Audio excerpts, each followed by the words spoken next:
Good evening. I would like to call to order the Keizer City Council in a work session. It is Monday, September 28, 2020. And ask our city recorder to please call roll. Councilor Parsons? Here. Councilor Smith? Here. Councilor Herrera? Here. Mayor Clark? Here. Council President Freeman? Here. Councilor Reed? Here. And Councilor Kohler? Here. All right. Thank you all so much. So just a little bit of background and how this is going to roll out this evening. Thank you all for the people who are here in council chambers and for people who are watching via KeizerTV.com and Channel 23. This is an important conversation that we get to have tonight, some training that we're going to be able to watch and discuss, and some other issues and information that I hope everybody will find interesting.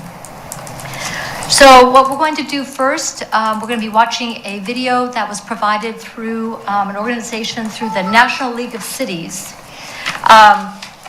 It is called Race, Equity, and Leadership, and the executive director or the director of that program for the National League of Cities is Leon Andrews, who's been doing the work of diversity, equity, and inclusion for quite some time. And he and his team have been putting together some very helpful information, training, and other tips to help cities across the nation understand and work through diversity, equity, inclusion, and justice on a city level. There are things that a city can do and there are things that a city can't do.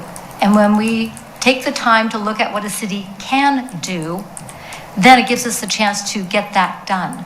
We also would like to share with you tonight what the city has been doing and is doing to get a sense of where we are in the work for diversity, equity, and inclusion, which has not been static, not by a long shot. A few of you, a whole lot of you were involved with the charter review.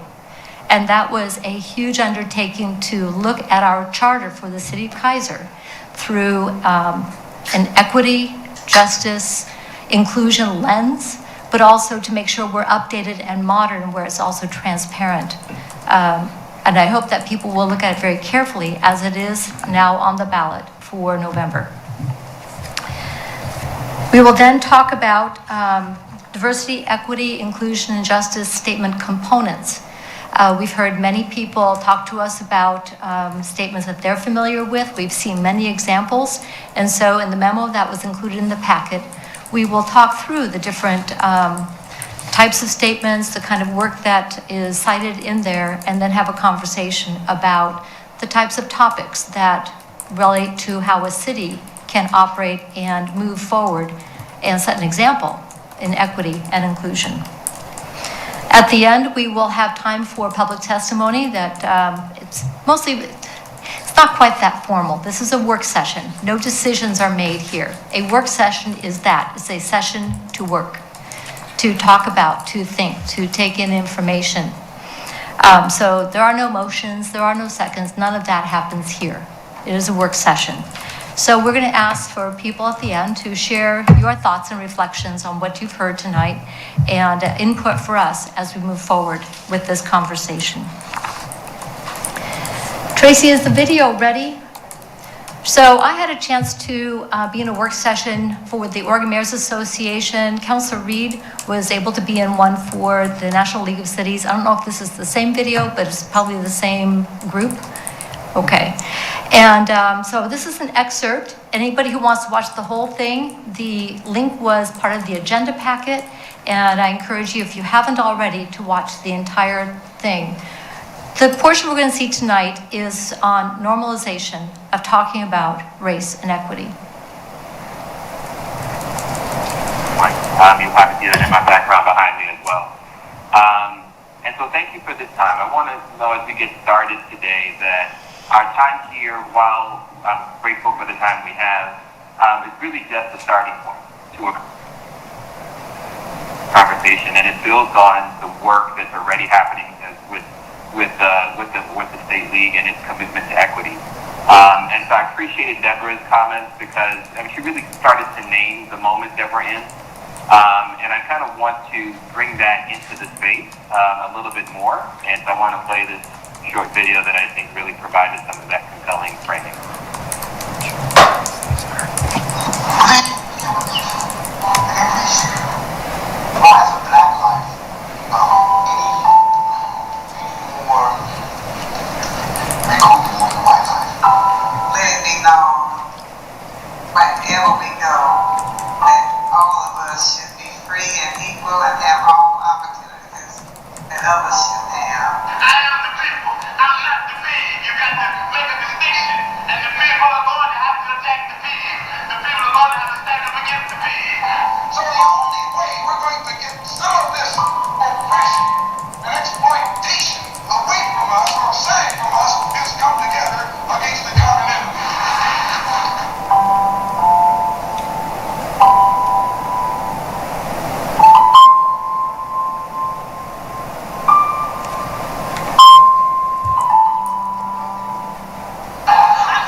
So I thought that 3-minute clip brought into the room what all of us have been seeing for the last 2 months.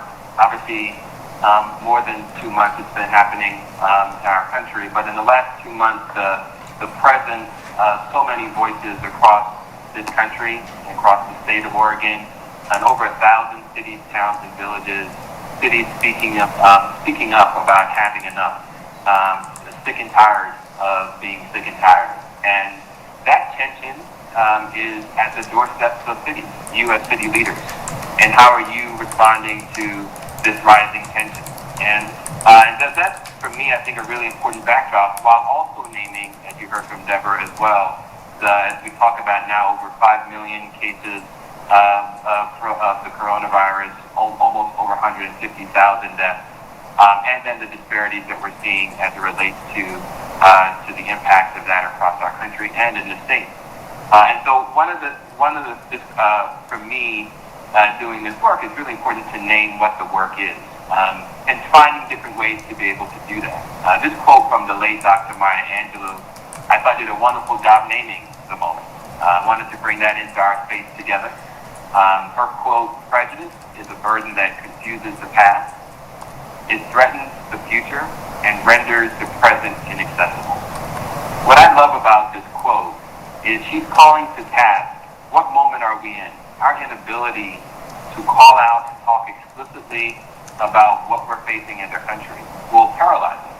It will paralyze. It has confused our past. It is paralyzing us in our present, and it renders our future, finding ourselves coming back to this 5, 10, 50 years from now. And so what's the work that we can do as leaders, city leaders in our communities, that is committed to moving this work further, where we're not finding ourselves coming back to this same challenge? And so that's the journey. What's the journey to not just prevent further conflict? When we started REAL 6 years ago, it was with the backdrop of Ferguson. Ferguson is a member of the National League of Cities. They reached out to us 6 years ago as they were facing, and we all were seeing what was happening to Ferguson and the tensions. We, at the National League of Cities, did not have good guidance at the time. REAL wasn't created. We weren't doing a lot in the race and social justice space. But we obviously said, don't do what you're doing. Tanks on the streets, not the best way of, really responding. But there were a lot more cities after Ferguson that were saying, well, help us not become a Ferguson. And what we're hearing now, after the George Floyd, Breonna Taylor, Ahmaud Arbery, et cetera, from city leaders is not, we don't want to prevent becoming another Ferguson. Help us to lead in this space. What does it mean to lead? What's our voice as leaders in this space? And what can we do to support you in that? And so that is why REAL was created. It was created with that focus of you in mind. Our ability to strengthen your knowledge, your capacity, to understand your role in eliminating racial disparities, heal racial tensions, and build more equitable communities. So that's our mission. That's been driving us in the work we do, and the tools and the resources and what we offer. And so there's a range of things we offer, from training. Again, this is not a form of a training. This is like an introduction, if you will, to a training. We're kind of laying the foundation.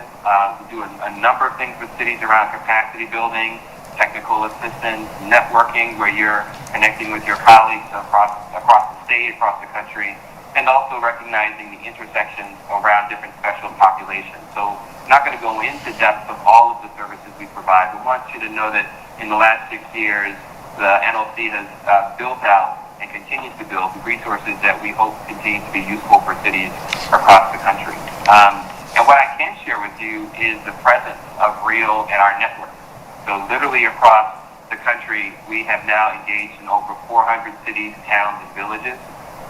We have now engaged over 700 city leaders through our trainings and capacity building and technical assistance.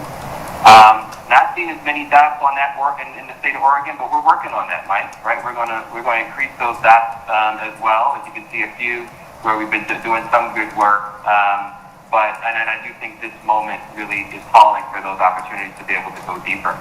But while I show you these dots, I also want to acknowledge that while there is such a stronger presence of city leaders in the last 6 years that have been stepping up and saying that they want to lead, understanding what their voice is, and of all sizes, I also want to emphasize that there is not one city that has figured this out.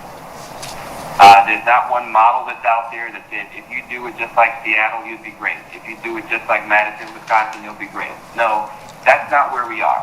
We are, as across this country, building a foundation for really figuring out what does transformational change look like.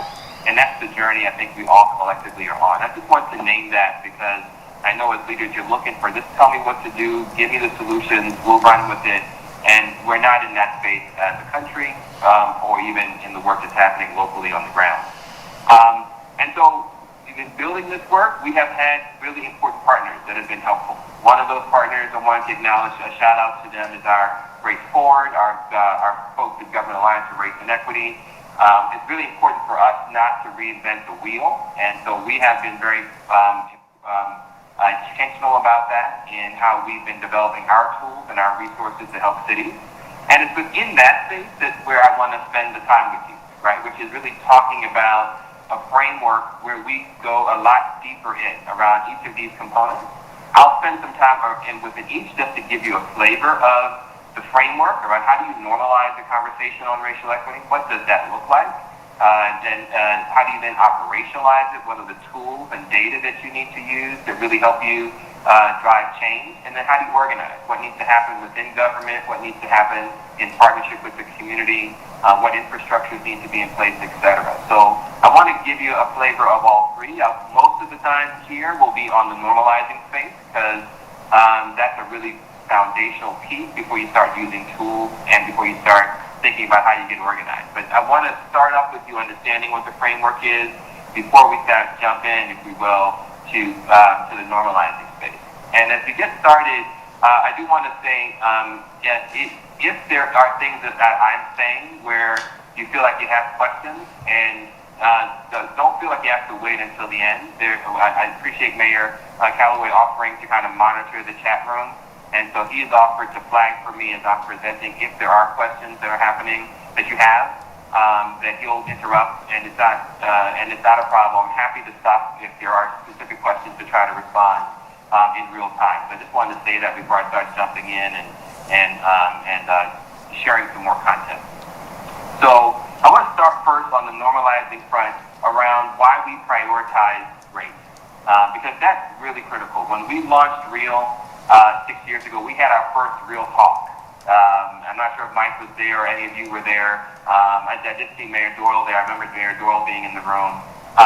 We had about 400 or 500 elected officials at our conference in D.C. here in March. And the real talk was, it was great. We were launching, wanted to talk about NLC being committed to doing this work. And we were very intentional. It's called REAL, race, equity, and leadership. So we were intentional about calling out race, but we were also intentional, as you heard from Deborah, acknowledging kind of equity, the broader issues of equity, as well as the importance of leadership, of local leadership. So when we had that first real talk, it was a mess. I just want to say 6 years ago, everybody was talking about everything and nothing all at the same time. It's like, oh my goodness, where is this going? And so we literally found ourselves needing to take a step back, reassess kind of where we were going and how we prioritize. What does that look like for our organization to support cities in doing this work? And so the question of where do we start was really at the center of that in our conversation.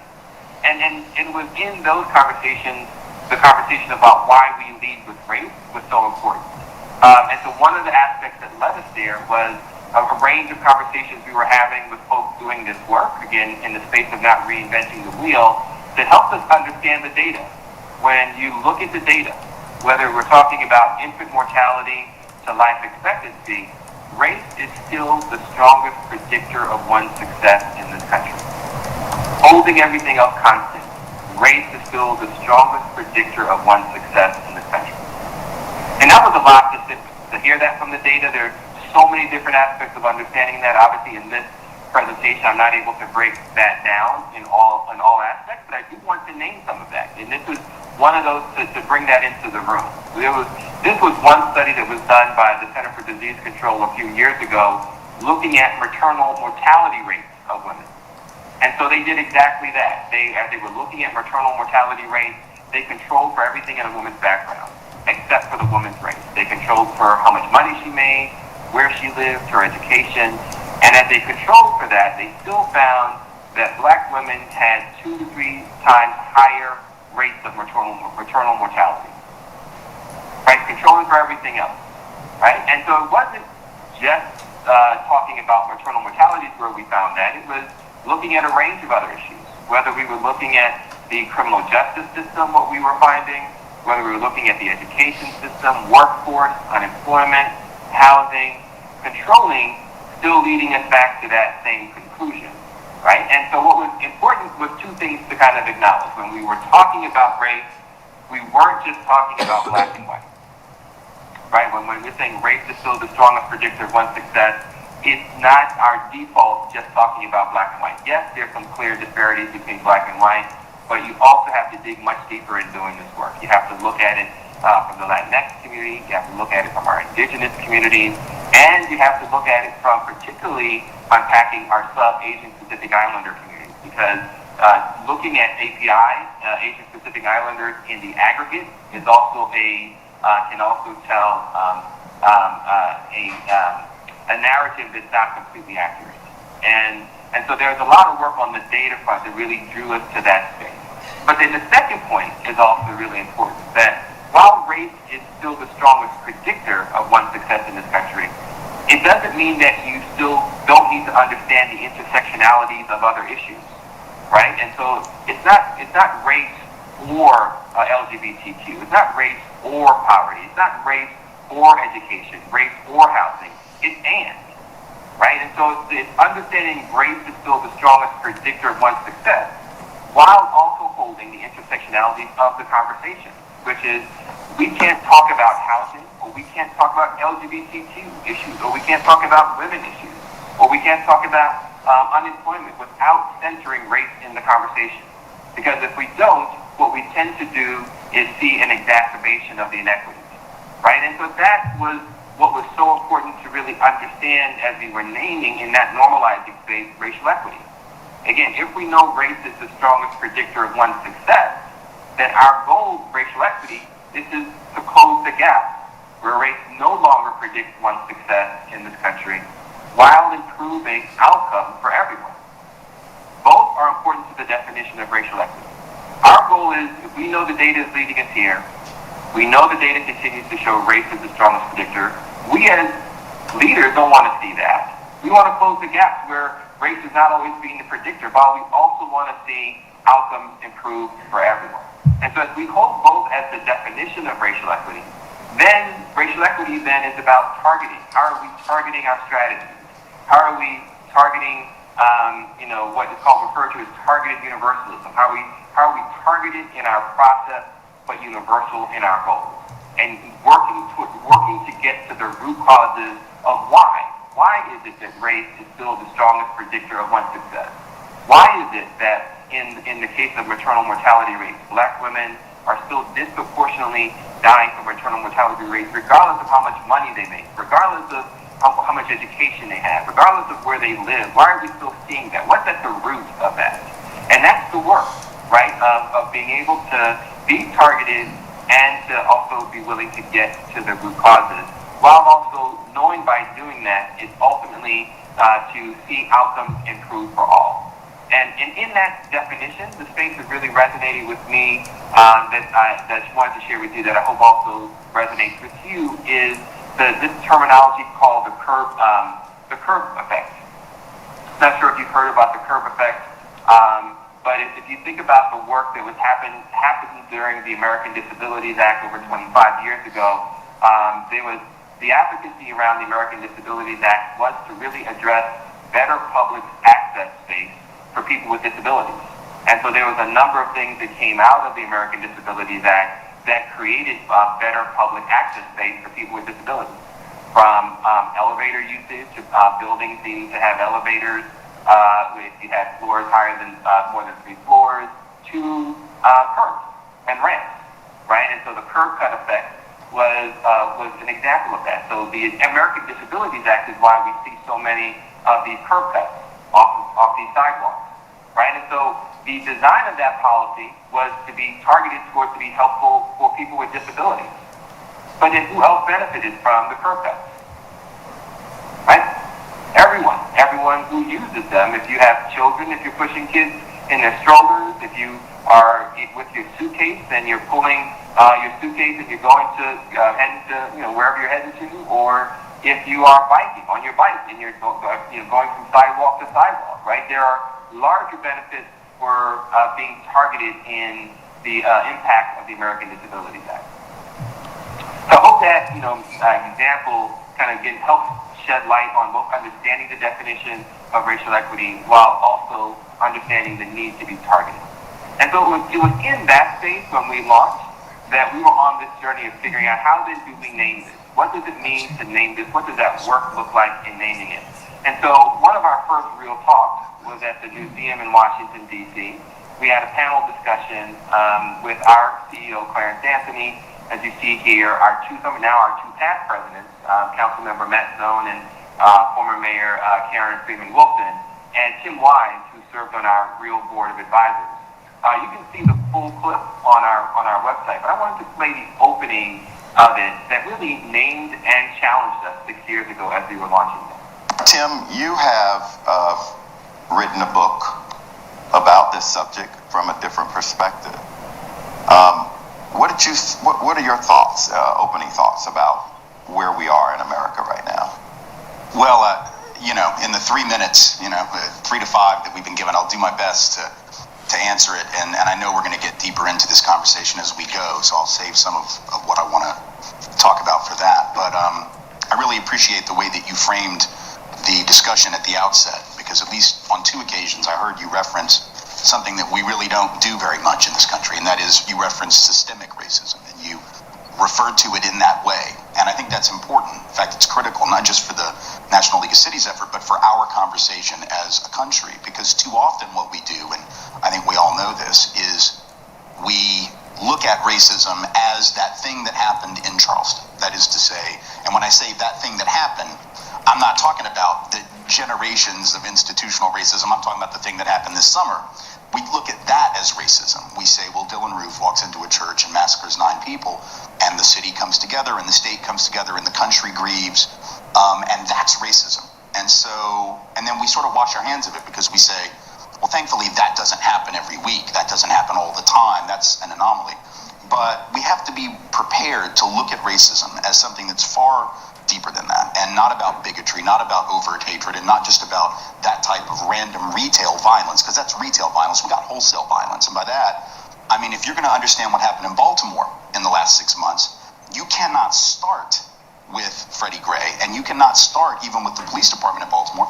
You have to start with the fact that that is a community that was wrecked by so-called urban renewal. That was violence. When they come in and they put the interstate through your community, and they knock down your business, and they knock down your apartments, and they make folks huddle into small crowded housing, and they essentially lock them in a holding pen. I mean, we talk about housing and education, we talk about neighborhoods as if it's not about racism. We act like folks just ended up where they ended up. But let's be clear, this thing that we in this country call the ghetto, that was created. And it wasn't created by black people, and it wasn't created by poor people. It was created by folks who were usually not black and definitely not poor as a holding pen for the people they didn't want to live amongst them. So we have to be prepared to call that violence. If you don't call zoning laws and redlining violence, even though it does violence, and you don't call it racism, then how are we going to solve that? So I want us to frame this conversation the way that you've done it. And I think that's where we are as a country. We're still stuck in this mode of describing racism as this interpersonal thing rather than understanding it structurally and institutionally. And I think until we get to that place where we can talk about not just that individual cop who does something wrong in the community, which we can see plenty of examples of that, but until we deal with the mentality that says that spatial isolation, segregation, residential isolation, black and brown kids going to schools 12 times more likely to be places of concentrated poverty. That's not an accident. People didn't choose that. And so I think that's where we need to go, is to frame the conversation in a way that reminds us that we're talking about systemic and structural violence. And we can't just talk about the sort of retail level stuff, as important as that is, and as horrific as a hate crime is. To be really honest, at the risk of being hyperbolic, aspects of this country's history have been an intergenerational hate crime against certain people. And that's just the truth. We don't like to use language like that. sounds un-American, unpatriotic, whatever kind of terminology we use, but that's real. And unless we're prepared to do it that way and have that conversation that way, I'm afraid we'll keep spinning our wheels, coming back, having the same conversations over and over and over again. The reason that low-income black folks were the ones hit hardest in New Orleans was not an accident. And what was stunning to me about it, and I lived there for 10 years, the only people that were shocked by what happened, for the most part, were white folks. Black folks weren't shocked that they got uprooted. They weren't shocked that they got left behind and forgotten. That was the history of that community, right? Urban renewal did that. Interstate highway construction right through the Treme, the oldest free black neighborhood in this country, did that. And so it was just same thing, different day. A little bit more extreme, and the cameras were on, and they made movies about it. But it was the same stuff that had always been happening. So we have to go back to that systemic understanding, which is something I think the movement historically knew, but most of our leaders have sometimes forgotten. Wow. So we're going to have a real conversation today, aren't we? I think I'm ready.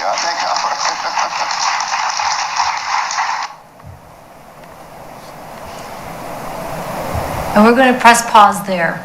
If you want to see the rest, you've got the video link to watch the whole thing.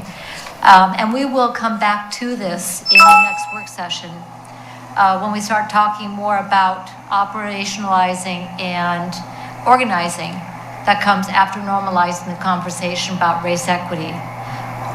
But like Leon did in his presentation to the Oregon Mayors Association, where he camped the longest in this presentation, and where we're probably going to camp somewhat today, is about the normalization, talking about the need for understanding equity, the need to be able to have that conversation about race, equity, and diversity, and justice. And also what he was talking about, what resonated when I was on the chat for this particular presentation, the references that Mr. Andrews is making, or Dr. Andrews, my bad, is to the mayors who were on that conference, and the chat that was happening there was profound. But the comment that got us all was the one from Mayor Ken Gibson of King City. So later on in this video, they talk about a system of racism, and it was briefly alluded to. It's called redlining. And this was something signed into law by President Roosevelt. This was institutionalized by the Federal Housing Authority, and it was in place for decades, and we're still paying the piper. We as a nation, and our black families in particular. Talked about coming home from World War II, fought hard for freedom, to make sure that people were freed from concentration camps and just horrible conditions. And the promise and the excitement of being able to have these low interest loans for veterans coming home who have served their country. Oh, but not if you're black. No, those loans were not available to black veterans.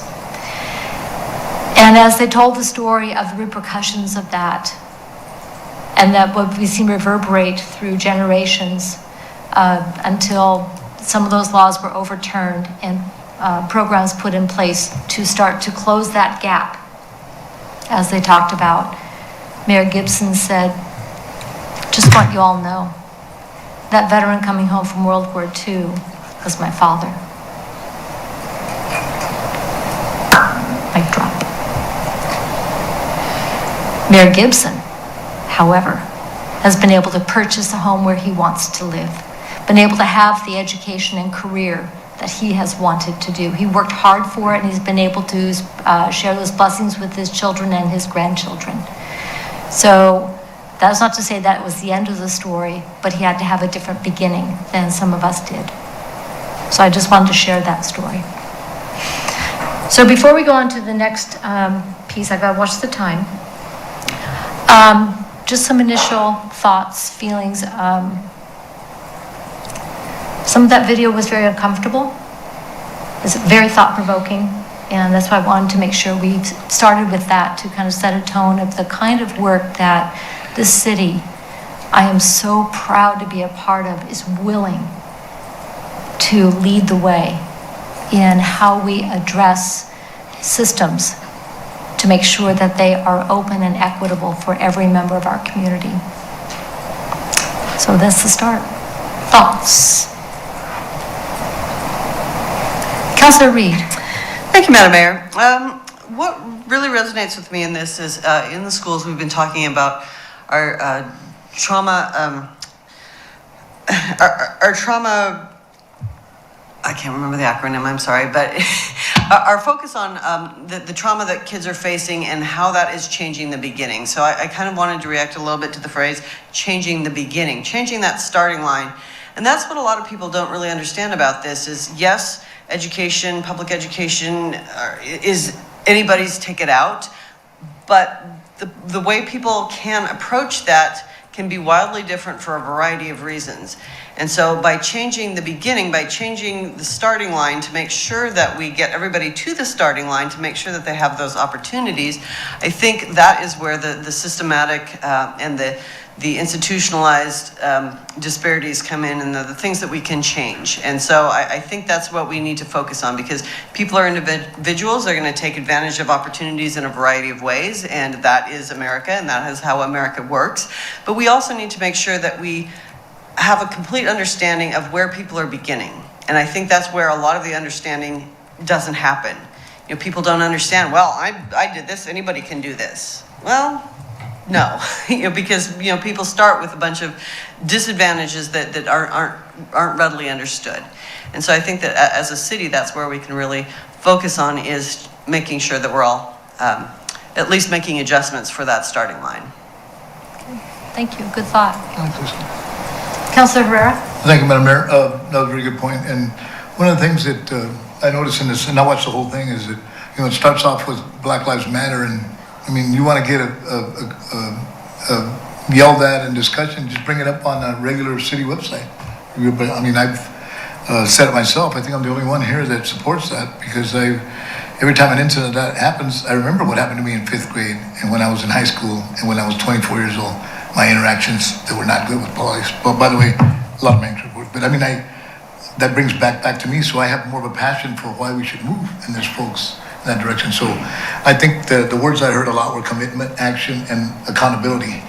And we have to have the mindset to commit ourselves to what we're doing, talking about stuff that's uncomfortable. And those of us that have been lucky enough not to experience any interactions that were negative, you're very fortunate because everyone that I know has a story about something like that. And I think we should begin where would we start? Let's be open-minded to other points of view, because every time I say something, they'll say all lives matter or blue lives matter or something like that, and that's not taking us anywhere. I mean, we got to have these uncomfortable discussions, and that's why I support Black Lives Matter, because I can relate to it. And those are the folks that can't. I understand where they're coming from because they can't relate to it, and I think we should start somewhere. And that discussion, as uncomfortable as it is, our community is way better than that. I saw how great we are during the fire. Everybody came out with kindness and all that. We talk about kindness and devotion to God and the flag and all that. That's great. But we have to show it in our hearts how we really feel by making our community feel like they're wanted here.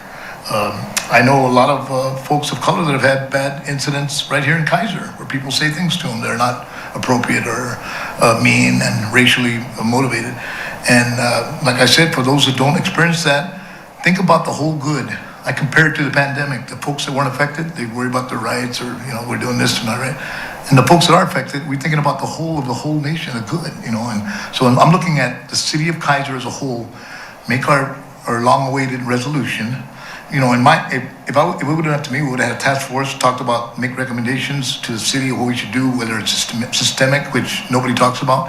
And I believe it starts with leadership.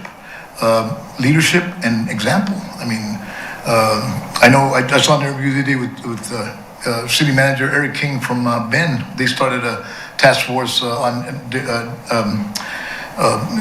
equity and inclusion, diversity, equity, they call it DEI.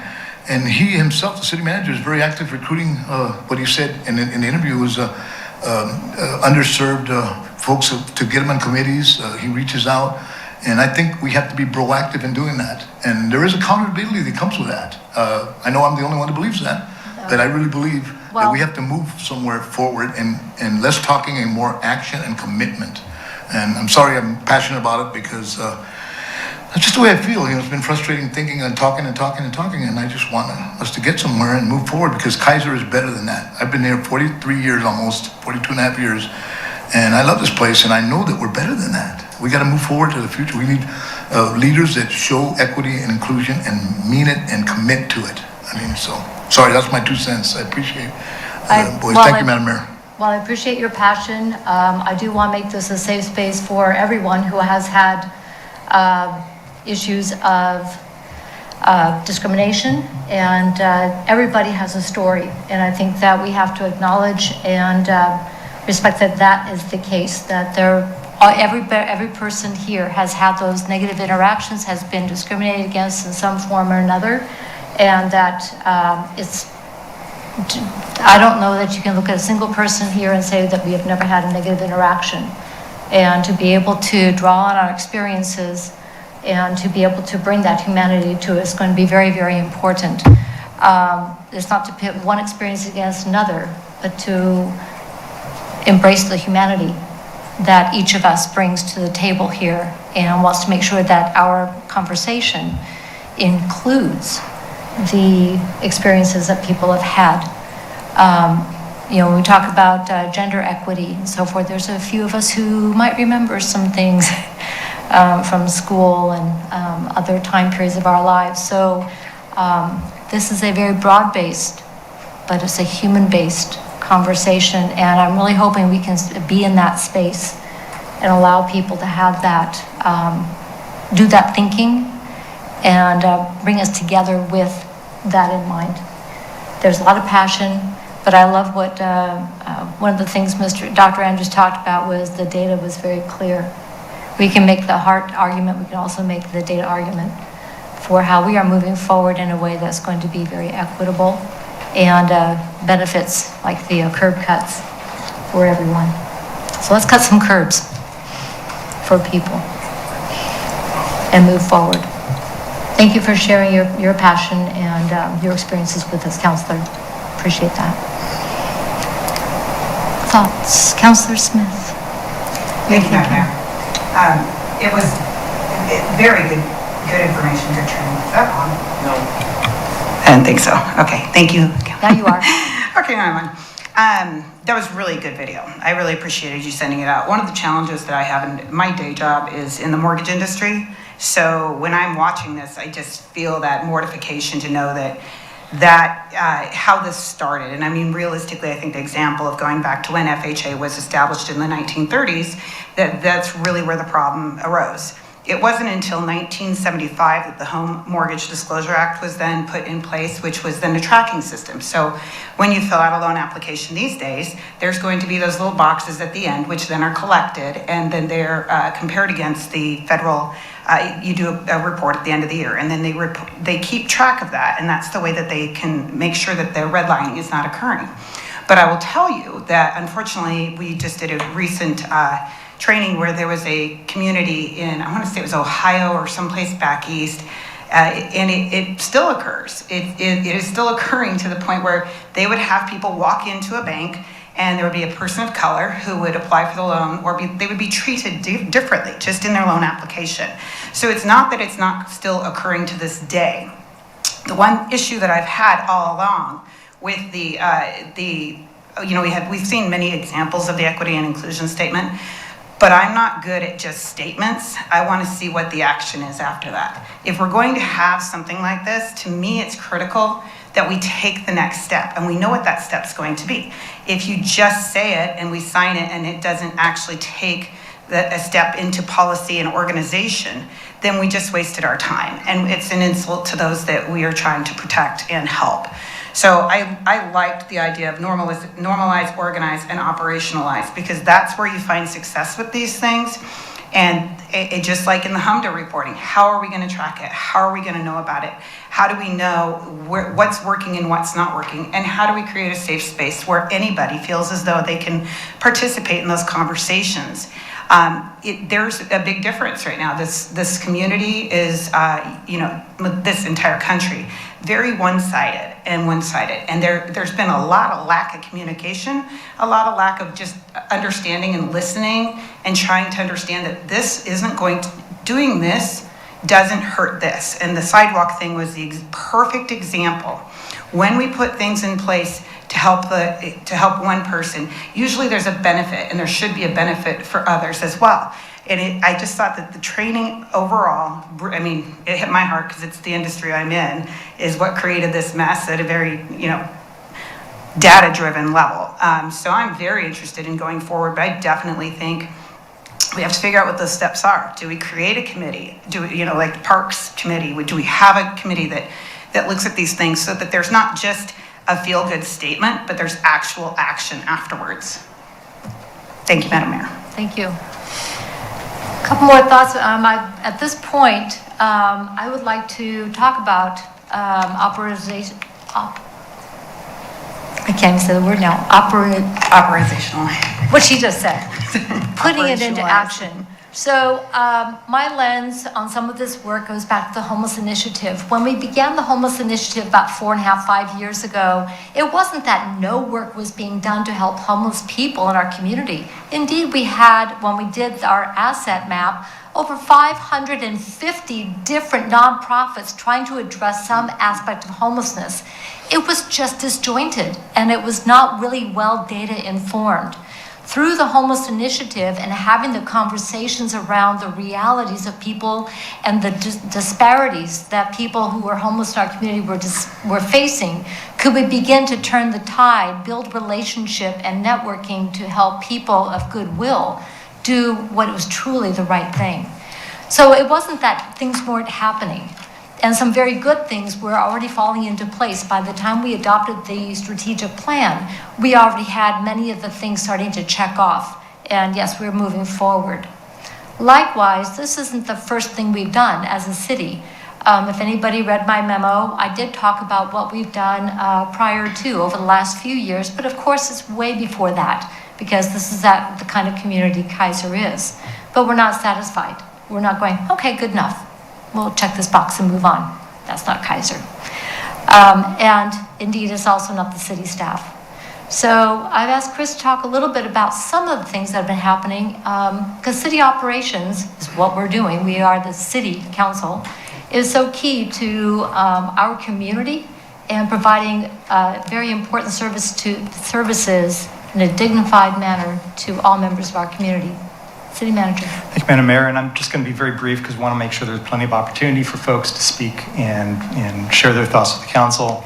And I'm going to lead off briefly and then probably ask Chief Teague to talk about policing a little bit, Mr. Lawyer to talk a little bit about how we're using the parks fee and spreading that throughout the community, et cetera. So sometime back, and it was actually before all of the current race tensions began, leading off with the death of George Floyd, we began a discussion about sort of changing how we recruit, change how we think about employment here. And as a leadership group, we started talking about adopting a set of core values that we would hold each other accountable to as a leadership team. And through that discussion, we decided that it would actually make more sense if we started that conversation and then pushed it into the organization, allowed that conversation to begin with the organization and come back up through the organization. And we'll lead that discussion, of course, but it really has to be a set of core values that everybody that works here agrees to and believes in. But beyond just developing core values, and the reason that's important is for the longest time, and most of us have been here a very long time, and a lot of our employees have been with the city a very long time, and it's really easy to sit back and think, hey, I know exactly what this organization means, I know what we stand for, and then when you push a little bit, you ask, oh yeah, well, what exactly is it that we stand for? And then people will think, and everybody's different, everybody's opinions on what that is may be different, and there may be some overlap, but until we actually have a set of core values adopted that we all agree to and say, yes, this is what we mean, this is what we are, this is what we're going to fight for and believe in, it's hard to keep everybody moving in the same direction. So we're leading that work right now. hopefully where I'm trying to go with it is that as we do recruitments, excuse me, we're gonna take a look at our job descriptions and see where is it that we can start stripping out some of those traditional barriers to employment, from folks from diverse communities being able to enter into organization, but also for our own employees being able to travel up and up through the organization.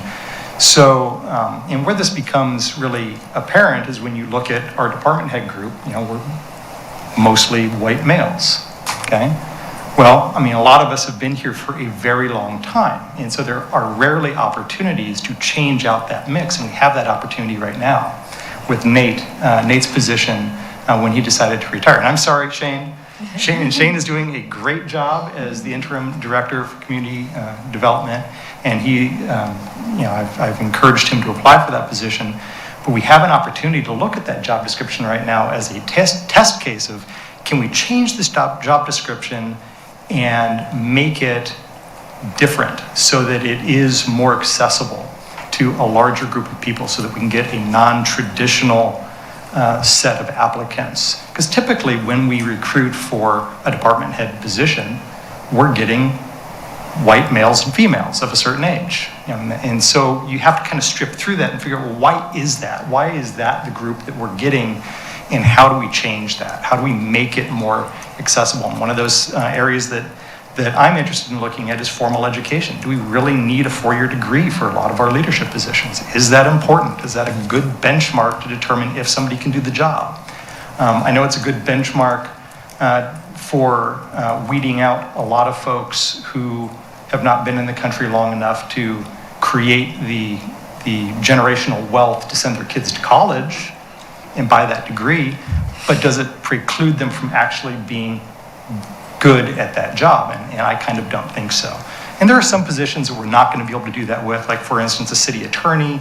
I think you have to actually have a law degree in order to be part of, to be part of the Oregon Bar, et cetera. But there are a lot of positions where we may be able to really dig down deep and redefine them so that they are more enticing to a wider group of folks. And that's one of the areas. And Michelle can talk a little bit about that, and then I'll move on to Bill and then Chief to talk about sort of their departments. Nope. Are you hot? Yes. And I will be really short for the same reason that Chris mentioned, so that the folks that came here have an opportunity to talk. But in addition to what Chris was talking about, looking at the qualifications, some of the other things that we need to look at is making sure we're not using industry jargon that may not be transferable between industries, because then there might be folks out there that do have transferable skills but aren't seeing that connection, or are getting the message from us that we're not interested in them. Another would be just the type of language we use in the announcements.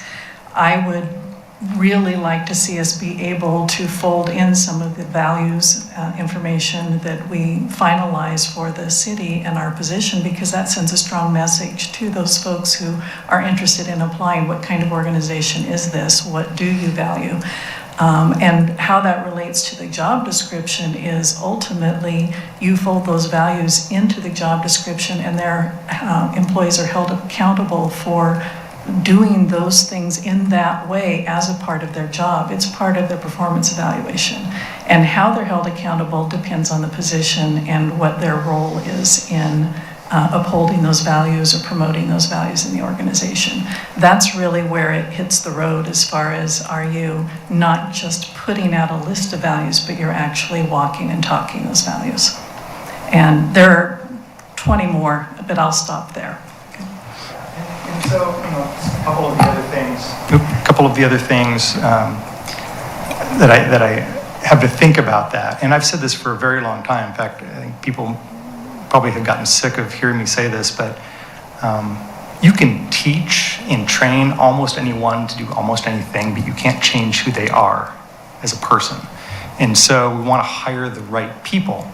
And if we're looking more at values and skill sets versus certain sort of traditional benchmarks,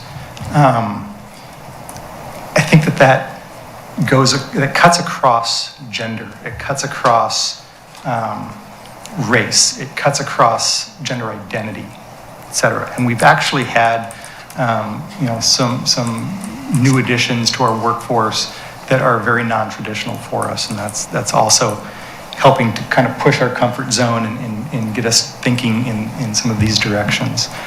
Just some of the simple things that we've done. We have the reader board out here. We're posting information in multiple languages now. That was a good start. Packet information we're putting out in multiple languages. That's a good start. The pandemic, we're not wasting a good crisis. We were able to operationalize on putting out our information and allowing people to watch city council meeting in Spanish. That's really the only language we focused on there, not necessarily because the other languages that are spoken in this community aren't important, but Spanish speaking is the largest subset of languages other than English spoken here, so that's what we're focusing on right now. And I fully understand that 90% or more of the folks who are Spanish speakers also speak English, okay? And it's not about necessarily providing an opportunity for them to watch you in Spanish because they can't understand English, but it's about honoring their traditions and their culture by giving them that information in their primary language. And I think that that's important. So anyway, with that, Bill? Thank you, Chris. I had left for all of you a map that shows parks project we've accomplished since the implementation of the parks fee. I thought this was a good representation to show in the public works realm, we don't get a lot of chances to maybe choose where we do the work. Water lines get replaced in areas that have the most leaks. Roads get paved in the areas that they're the worst roads. There's not socioeconomic or racial or any decision points there. It's an infrastructure decision. When the parks fee was implemented, we had an opportunity to choose where we put the money in the park system. And one of the things I really wanted to do was spread it throughout the park system. Again, not on any socioeconomic basis, racial basis, anything other than spreading to the community as a whole as much as we could.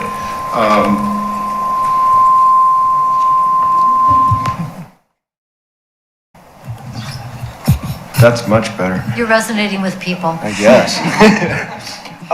And so I had the idea of putting this map together to just show how we've spread the wealth, if you will, throughout the community and tried to get things equal geographically throughout the city.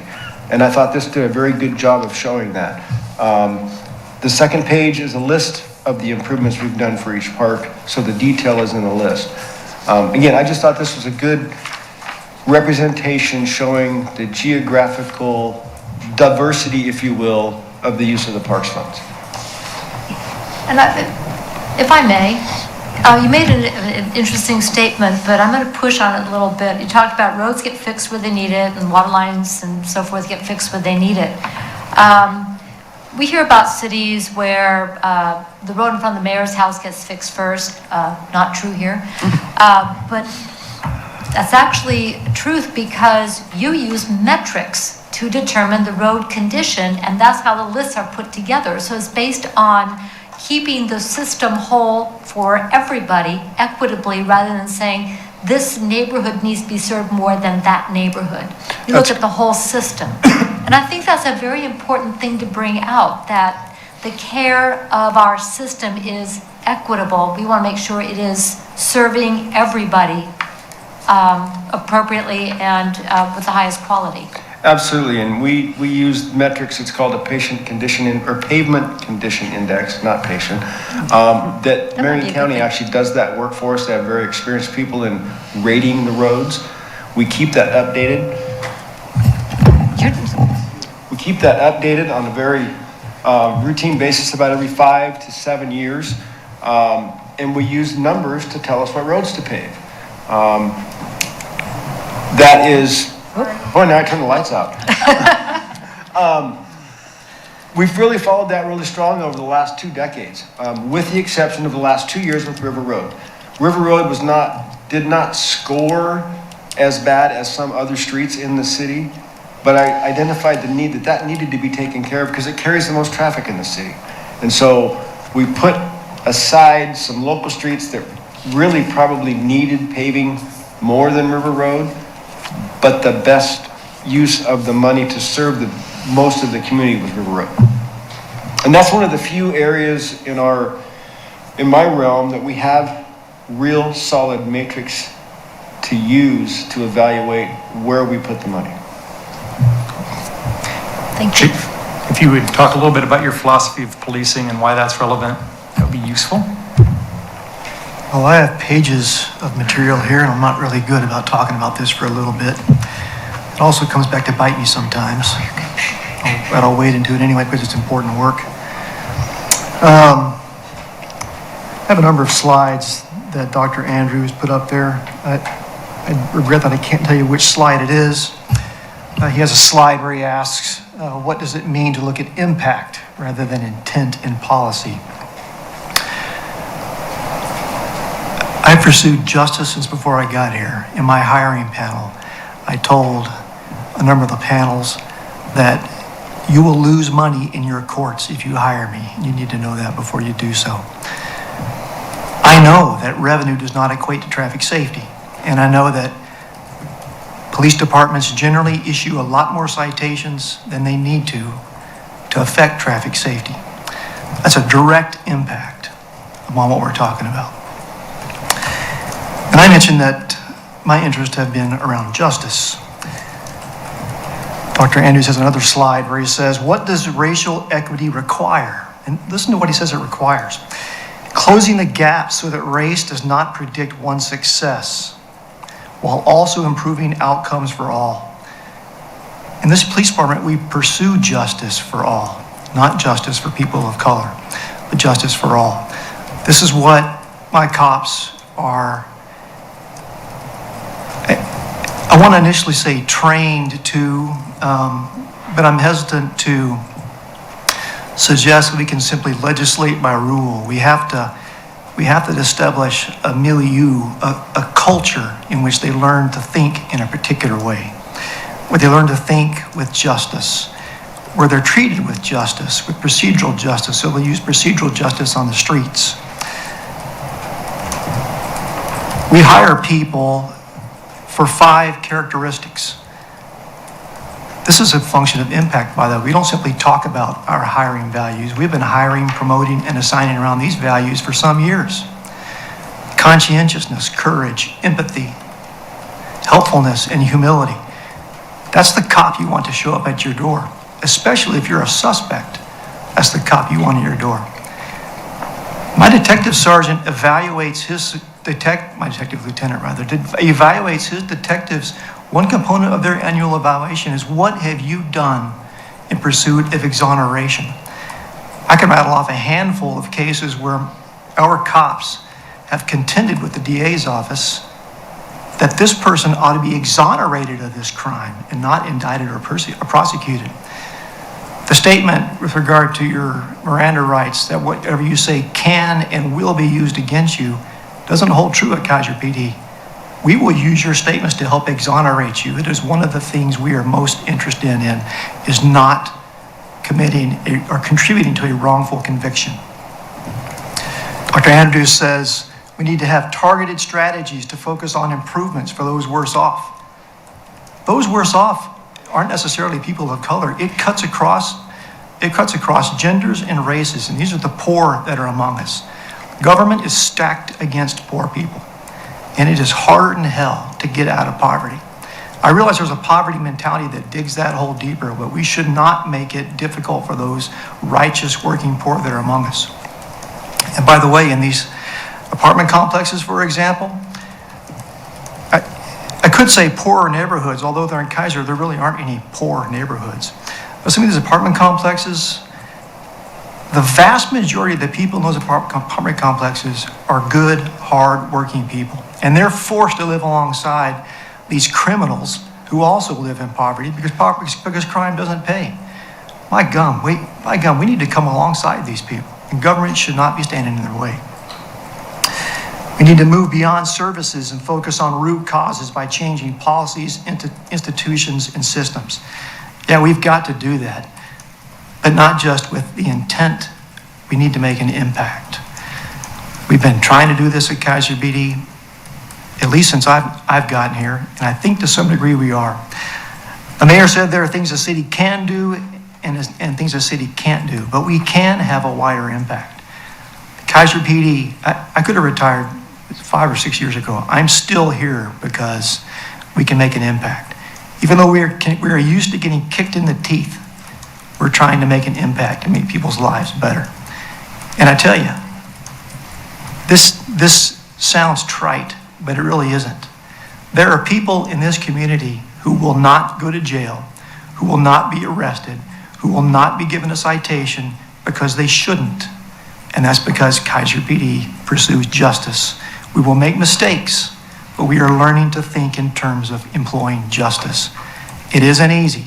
Our industry is slow to move there, and we get kicked in the teeth for talking about it, but we're still here and we're still trying. So the only two other things that I'll bring up, and doesn't have anything to do with police necessarily, sort of. Every position that we hire, we use a panel system. So if it's a staff position, a line staff, we usually have a panel of internal staff that do that interview and then provide a recommendation to a department head. With leadership positions, we have multiple panels, and at least one of those is always a citizen panel, and we try to reach out to a broad section of the community to get folks on those panels that then all do an interview separately and then provide that information to me, and then typically by the time I get a decision, I'm down to 2 or 3 people at most, usually 2. And I prefer it that way. I'd rather have the broad base of the community be helping hire or giving input on who leads the organization. And so I think that that's a step in the right direction that we adopted a very, very long time ago.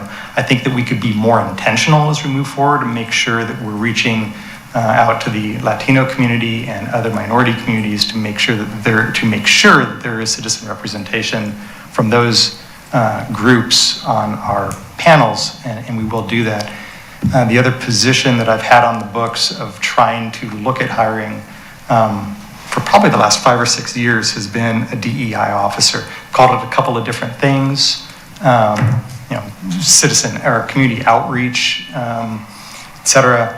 But really diversity, equity, and inclusion is what that position would look at and would help us with. Unfortunately, given the nature of our budget and how constrained we really have always been in a position of trying to figure out, all right, if we want to add this leadership position, what do we stop doing? And in the past, we've not been, I think as a community, as we've talked about adding police and parks, et cetera, haven't been in a position to really want to stop doing something else. But you know what? We may be at that place where it's time to start really thinking about, in order to afford this position to do this work, what do we stop doing because it's that important?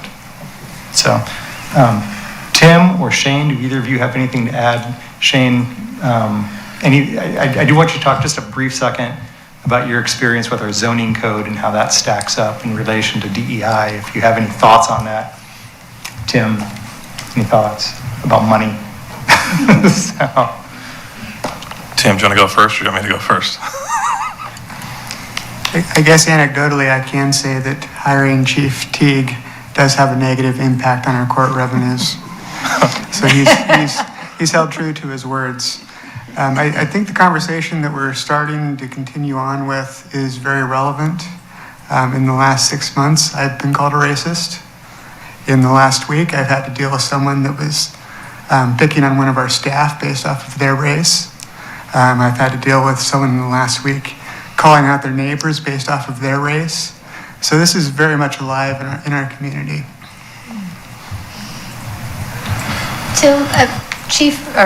Chris, if I may, one of the things that, Tim, you have done when we bring up issues regarding billing and especially going back to the Chief's point about people who are poor or lower economic part of the spectrum, You've been very proactive on making sure that we know how you and your staff are going to help people where they're at so that they don't fall behind, or if they can fall behind, there's a way to be okay. Can you talk about that a little bit? That's correct. I think if you were to ask my staff, they would probably tell you that I'm more interested in providing services than collecting fees. So we try to have a soft, kind heart when dealing with any of the residents of Keizer. We don't know the battles that they have going on in their lives. So we're not here to collect fees. I think there's been very few instances at all where I've been very adamant that no, we need to collect this penalty because of X, Y, Z. But we're extremely lenient in writing off things as much as we possibly can. We really want to help people get water, get through the court system if they need to go that direction. We want to be a government that's easy to work with, and government is not easy. We have our own language, we have our own processes. Our department structure is not necessarily intuitive to residents a lot of times. So if we can find ways to make things easier for residents to access services, that's kind of our mission. But like I say, I think if you were to ask any of my staff, am I a hard nose on trying to collect penalties and late fees and that kind of thing, they would probably laugh at you. Thank you. And I'm sorry that happened, Tim. That's hurtful, and the kindness that you have shown people is something that I know I've appreciated. Thank you. Yes, thank you. For as far as the planning world goes, Keizer is a little bit unique in that it's a young city. It is clearly a suburb and actually the training video I thought was great. It kind of spelled out and described redlining process and how a lot of times you have exclusionary zoning that gets implemented in cities. In Keizer, we really don't have exclusionary zoning. We just kind of have residential zoning and commercial zoning. It's a pretty simple zoning map that we implement, but we also clearly, I think this discussion is extremely important for our city and our community. You guys all know me, but I have an adopted daughter that is a young Black woman growing up in Keizer. And so for me, it's super personal when I see certain things happen and certain things said that are insensitive. And I love the conversation around equity. I think it's one that needs to happen. And I think that for us and for me personally, it's a little hard. I'm a little disadvantaged because I've only been in an interim role since like June. But just there's little things that we are trying to do as a department better than we've done in the past, like getting more of our information out in Spanish so it's more accessible to our neighbors and our neighborhoods, and getting people of color and people of different, not just the white people, but engaging in our public processes. And so for me personally, like a piece of that is trying to reach out to people in the community and sit down and talk with them. Actually, I had a really great conversation with RJ a month or so ago, and he was helping us get some of the information out about our business grant program. Now, it's still proving to be a challenge because we still have language barriers. We still have barriers for businesses to access those things. But I do think it's part of the discussion that shouldn't be overlooked from a community development perspective is an equity in housing. And housing affordability is a huge issue in this state. We're seeing legislation passed that's creating layers of regulations for us as a city to plan for and provide more affordable housing options. And in Keizer, generally, we don't have a lot of affordable housing. And affordable housing just doesn't magically happen. It really, most places that it really happens is where subsidies are brought in to encourage and promote that. And I don't have a magic money tree, but if we did, I think that would be something that, our department would want to see us really pursuing ways to further options for affordability and housing across the spectrum of our community. So the stuff that we're doing, it's just scratching the surface. It's just a start. I think that generally we have done a pretty good job of being an accessible government, at least in intent in trying to help our community. Have we always hit the mark? Probably not. But we're doing the work that we're doing not necessarily because we think that there's anything wrong at the city, but because we want to make it better. So every one of our staff people, I think they're outstanding people, and they're there for the right reasons, and they have great integrity and great heart, and are doing great work for this community. And so I would never say that there's something wrong with that. There's nothing wrong with our organization, but I think it could be better. So, and that's all I have. Thank you all. Thank you. Councilors, any questions for any of the staff? I kind of hogged the floor on that. Councilor Herrera. Thank you, Madam Mayor. Just a quick comment. When you guys mentioned the barriers in applications or job descriptions, I would encourage, and this is my own personal thought, to tap into cities or locations where those decisions were made by groups including people of color. I know that our department heads, you don't have any people of color, that's okay, but I mean, I just think that when you have a group with different perspectives, you can come out with so much, wow, I never thought about it from their perspective, you know? Yeah. I know that people look at things differently, and sometimes without intent, you'll do something that is not meant, but it could be not negative, but something that's not kosher with other cultures. And I think that it's okay to listen to other points of view. If you talk to like a county in California that's working on something like that, maybe they can relate to situations where the decision was made with somebody of color that would say, hey, you brought something up that you wouldn't have thought, not having used to that culture or whatever. We actually, Michelle and I talked today about potentially rolling a lot of these things out before we adopt them to a committee of folks who are people of color, just garnered from our community. You know, hey, look at these, you know, tell us what we're missing. I guess that's exactly what I'm saying. Yeah. You know, recommendations from other folks of, you know, because our department head's not really diverse, you know, really, and the department heads were not. I mean, and there's nothing wrong with tapping into other folks in the community. I'm not talking about myself, by the way. I mean, there's many other folks that can help, and I'm just thinking that always helps in decision making in the future. That would help open doors for other folks. I know that in the area where I work, I've changed my whole style because with the kids that I work with, you know, what works for one culture didn't work for other folks, and so I would still want to try to get to those kids. So sometimes you got to think outside the box, but I do appreciate that we're making some effort. I know we can do better, but like you said, at least we're talking about it, and I look forward to further action and commitment and accountability. All right. Thank you. Thank you very much. Thoughts or any other questions for our city staff? This is not our first cut at it either. This is going to be an ongoing opportunity to share and learn what we do within the city. So I know you'll be thinking about this later as well. Mayor. Councilor Reed. Thank you, Madam Mayor. I guess I wanted to address some of the loaded language that inclusivity might bring with it, because the whole term inclusivity can mean a lot of, basically what it means is exclusivity to some people. You know, if you are inclusive, then that means that you're excluding somebody else. And we have to, as a community, approach this in again, I'm going to use the ADA thing as a metaphor at this point. What's good for one group of people is good for everyone.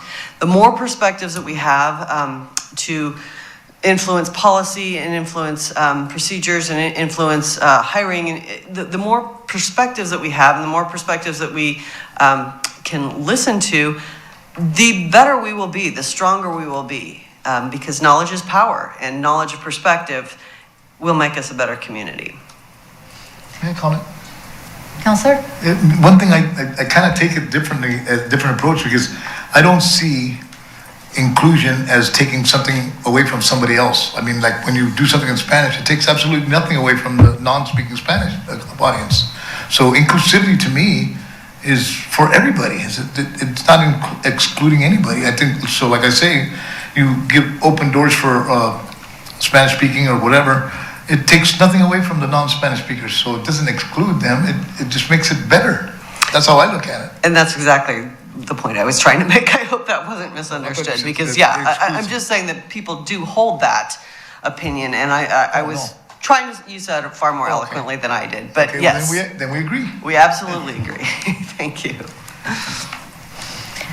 Well, I think we heard some very helpful information, some very personal information, stories, people's experiences. Thank you, Chief, for really helping us understand the philosophy. I did sit in on court, and you're not the only one who's reducing revenue, by the way. Our municipal judge also very much takes into account where people are at and the whole of the person as they're dealing with issues that come before the court as well. So this is not, this goes all the way through the justice system that is within the jurisdiction of the city of Keizer. So you've got a partner there. And it was really gratifying to sit in the back and observe. So a couple of things before we go into the last part of our agenda tonight. And again, this is not the only conversation we're going to have. Because of the time, what I did do in the memo was I talked about elements that we may want to think about when we're looking at value statements that reflect who we are as Keizer. We have already passed a resolution that was in response to our decision that Measure 105 was going to be detrimental to the public safety for everyone in the community. And that statement, as a community member pointed out, is a little hard to find. So putting it front and center is a helpful thing.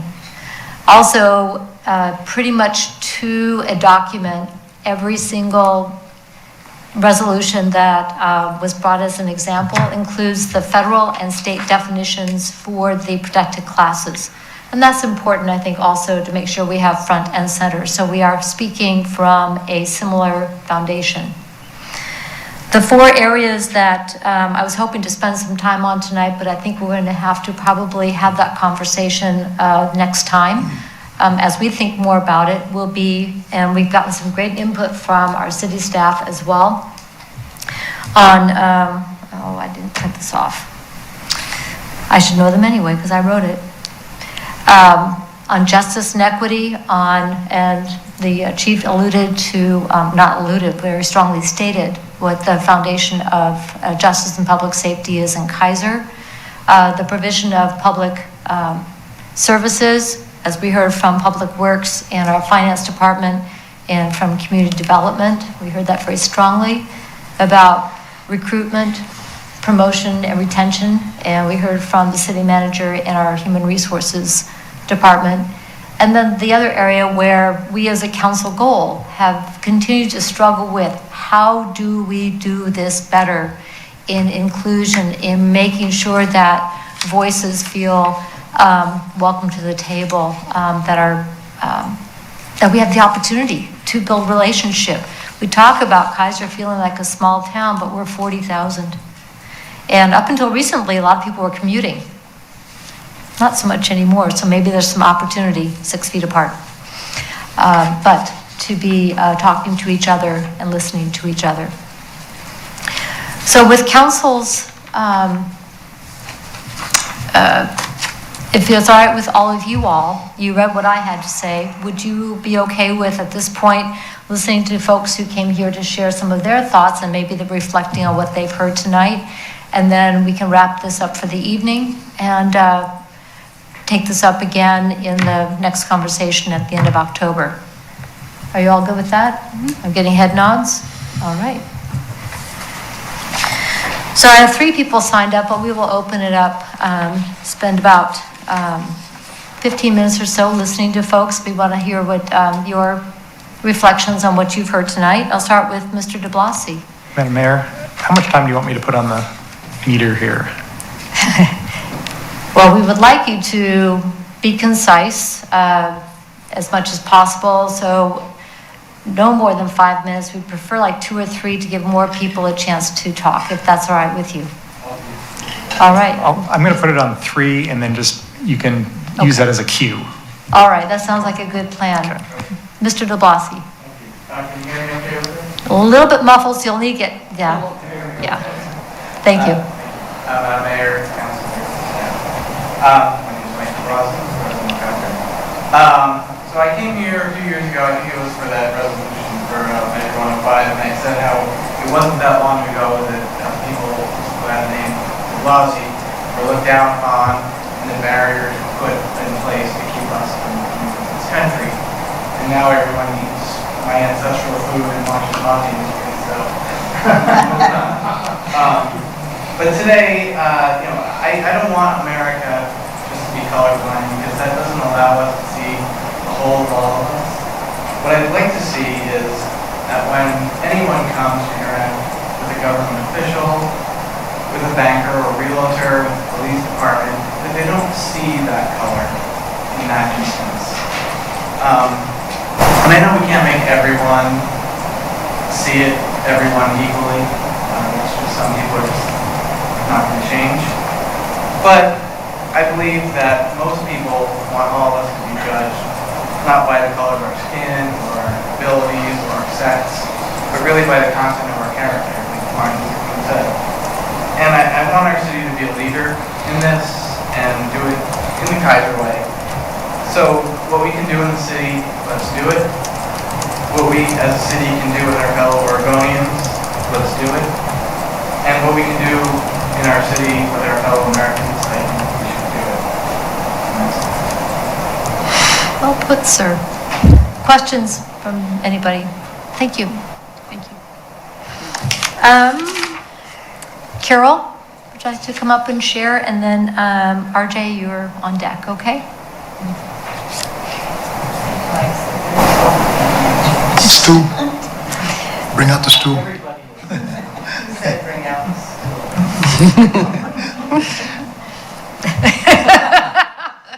Good evening, Madam Mayor, councilors, and city staff. I sat and watched that video today. Can you hear me if I stand? Yeah, just get a little closer so the people at home on television will be able to hear you. So I sat and watched the whole video today. And Dr. Andrews is an amazing person. There were two places in that video that brought me to tears, and one was the look. Yeah. You had seen the whole thing.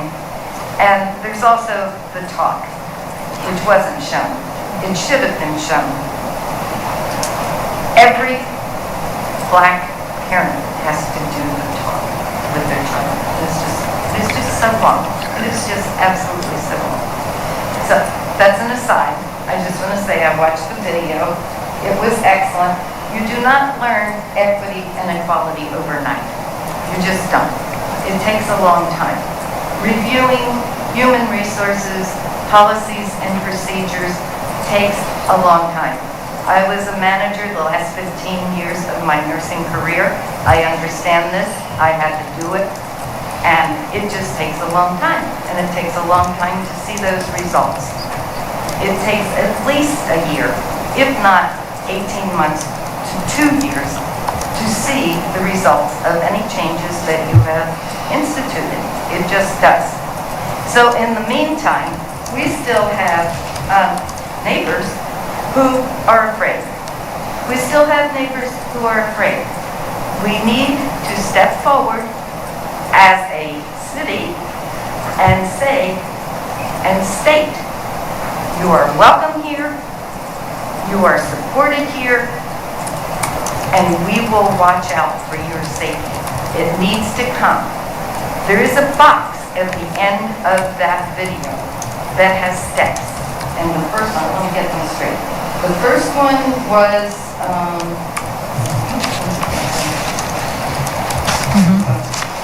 the first one was set an example. The second one was listen. And the third one was to make a public statement. I am calling on you as our city government to make such a statement. It is very simple. It could be very straightforward, and just come out and say, we support and we welcome every person of color and every gender to our city. Thank you. Thank you. Well said. Mr. Navarro? Mayor, City Councilor, staff, can you guys hear me? A little muffled, yeah, make sure that people at home on the video can hear you. Okay. So yeah, I wanted to start off by saying Black Lives Matter. That shouldn't be something that's very difficult to say, but it is for some individuals. As Councilor Reed had brought up, there is some individuals that think that by saying Black Lives Matter, you're saying that others don't. And that is not the case. That is not the case at all. To touch on the presentation, the beautiful presentation that you guys had for us tonight, I thought that there was some really great points in there. I wish we could have watched the rest of it. Some things that I wanted to touch on were they had mentioned how racial equity improves the whole community. It's not just to improve one population. It's great for everybody when you have that racial equity. And to me, when I hear that, I feel like a weight has been lifted off of my shoulders. And so if I could explain a little bit more, when there was something that happened a long time ago, we had gotten pulled over for failing to turn over by Weimar. And the police officer was speaking with the driver, and I was speaking with one of the workers that was in the back. And another officer comes up to the side of us, and he says, por favor, habla en inglés, porque mi amigo no te entiende, right? He says, can you please speak in English, because my partner doesn't understand you. When he said that, I felt this weight lift off of my shoulders, because he could understand us. We could speak to him, we could communicate with him. And so I really appreciated that. I thought that that was awesome. I think that we should incentivize that, having bilingual people in the community. From the flip side of that, I can't tell you how many times I've been in line over at Safeway, and the cashier is trying to explain something to another Keizerite, and they don't understand each other. And then so the cashier will look over at me, and I'll sit there and I'll translate, and I can see that same weight lift off of her shoulders to know, hey, I have the support of people in the community. And so I just hope that we can pass a resolution and we can take steps forward, concrete steps forward, and improving racial equity. Because when we have issues like Measure 105, that I think that we should support in not allowing those funds to be able to be directed towards immigration. We can support the community and letting them know, hey, you can come forward, you can come to us and we can talk to you. Even though we're getting government funding, we're supporting you. A prime example of that is the fires that we just recently had. So we just recently had fires. There was a bunch of people that fled, and during that process, there was a misunderstanding, and there was reports of ICE being at the fairgrounds. And let me finish. Thank you. so there was reports of ICE being at the fairgrounds. And so a bunch of individuals did not seek support from the fairgrounds because they were afraid that ICE was there, that there was a risk of them being detained and deported. So we ended up organizing a bunch of things. Thank you, Councilor Herrera, for being a part of that. And we were able to work with St. Edward's here in Keizer to get out some much needed emergency supplies to the community. And but that's a problem. That's a problem when people can't feel comfortable coming forward because they feel like they're going to get discriminated against. So thank you. I appreciate your guys' time and all the work that you guys are doing, and I look forward to working with you guys and moving forward. Thank you, and thank you for the prologue for the next conversation. We will watch the rest of it. Again, everybody has the chance to see it, but I didn't want to show the whole thing tonight. It would have taken up the whole time, and I wanted to pause for the conversation we're having now. But we will be talking about the organizing and operationalizing that goes with this work. And if you notice in the slide, it wasn't a linear thing. It was a continual building thing. And that's how we do life, is that we learn, we operationalize, then we organize, and then, we learn some more. And we have that opportunity to continue. And that's why I'm proud of our community to be able to have, see what's next and learn from each other. And then if I could, there's just one thing I forgot, is incentivizing that bilingual, having that bilingual skill. Because I know there's a lot of, for example, the medical assistants working over at Salem Hospital, they don't get paid extra for being Spanish speakers. And we do. So, and that's been on our books for years and years and years. As a medical assistant? No, as a city employee. Oh, Sorry. We don't have any medical, county does, but city doesn't typically, but we offer a 5% incentive for language. Oh, that's awesome. That's something that I really appreciate, because there are those systemic issues where they don't pay their bilingual staff, even though they're using Spanish on the job. And I think that's an important part of telling our story, because you didn't know, but that was something that is already embedded here.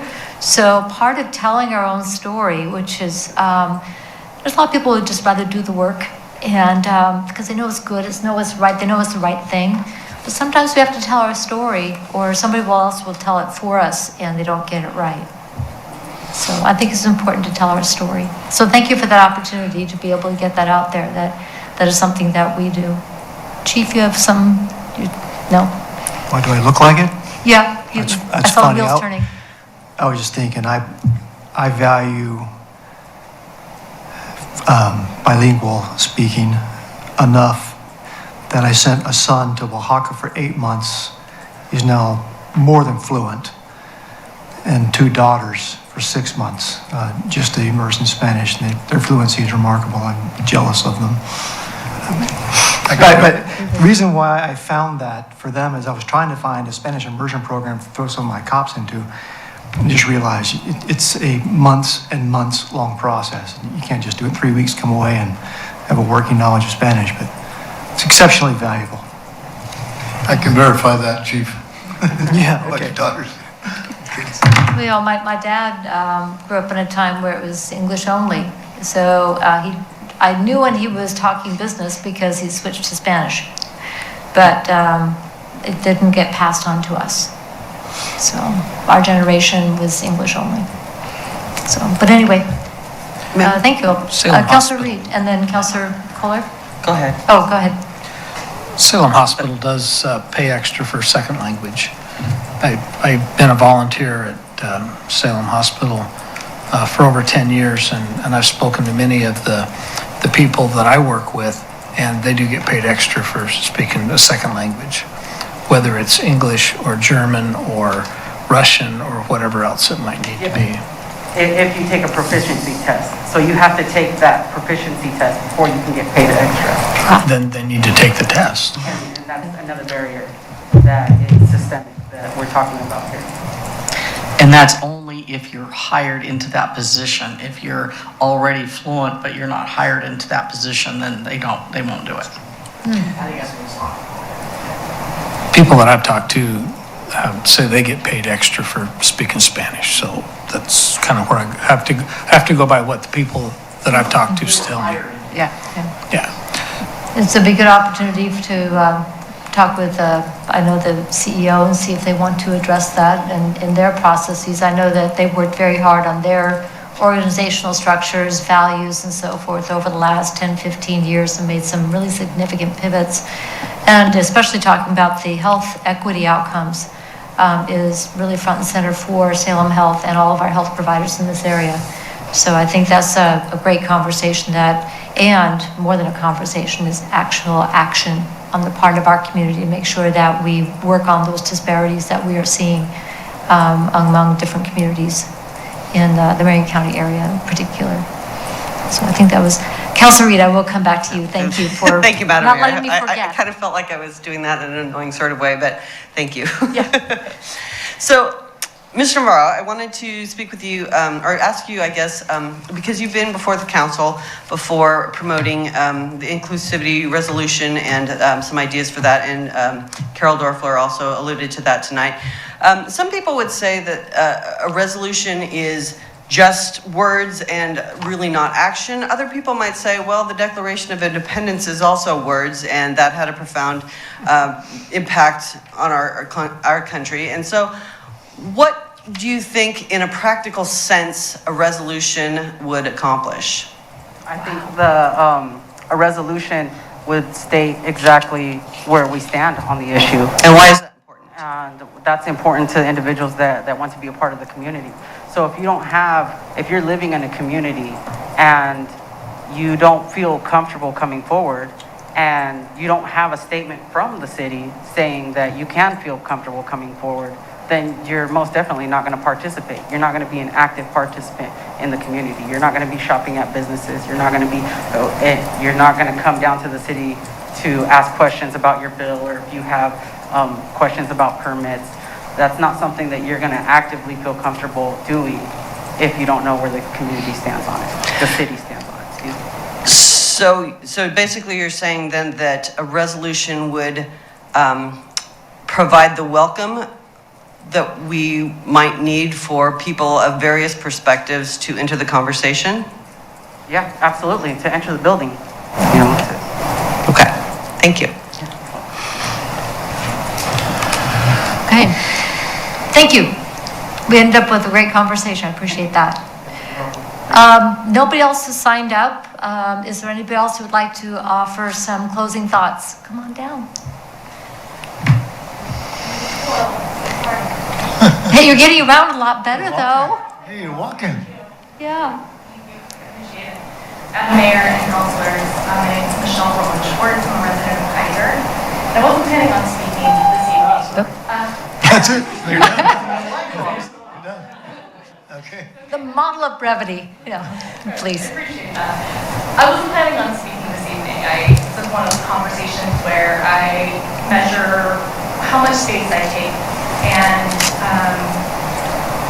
when and if I need to say something. But this conversation has been pulling at my heart ever since you played the video. And I think many of you know, because I've testified in front of this council before, that I'm the director of the Oregon Essential Zone Task Force. I spent the last 20 plus years working with humans, the worst time in their life. And one of the things that we also do in our work is we train, we work with people, we try to change norms in our community to make the community safe for everyone. And one of the things that I often hear in my work, or I see written in the evaluations, because we talk about things like rape culture, we talk about norms that create and systems that create risk factors for violence, is that I often get shut down in evaluations, or my team gets shut down, we get called man haters, that sort of stuff. And it's a way of silencing people. And I think to that point about being a man hater, I have two boys that I'm raising to be men that I want to be proud of and that I love very much. So I reject that level of hostility that comes to us. What I will say is, I can draw those connections to the conversations that we're having in our community right now about racism. And when we say things like Black Lives Matter, and the vitriol that comes out is the same thing that we get in our work when people call us man haters. And so what I would say about this resolution and what it accomplishes is, when someone says a rape joke, I need RJ to intervene. I need him to be a bystander. When someone says something that is racist, I need Lisa to speak up and intervene.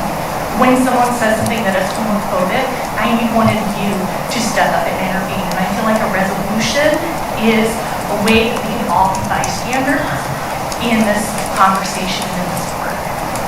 The last thing I will say, I can't take credit for this, sorry if I'm out of time, but this is important to me, is racism is one of the most difficult root causes of violence in our community, one of the most difficult conversations for us to have that makes us uncomfortable.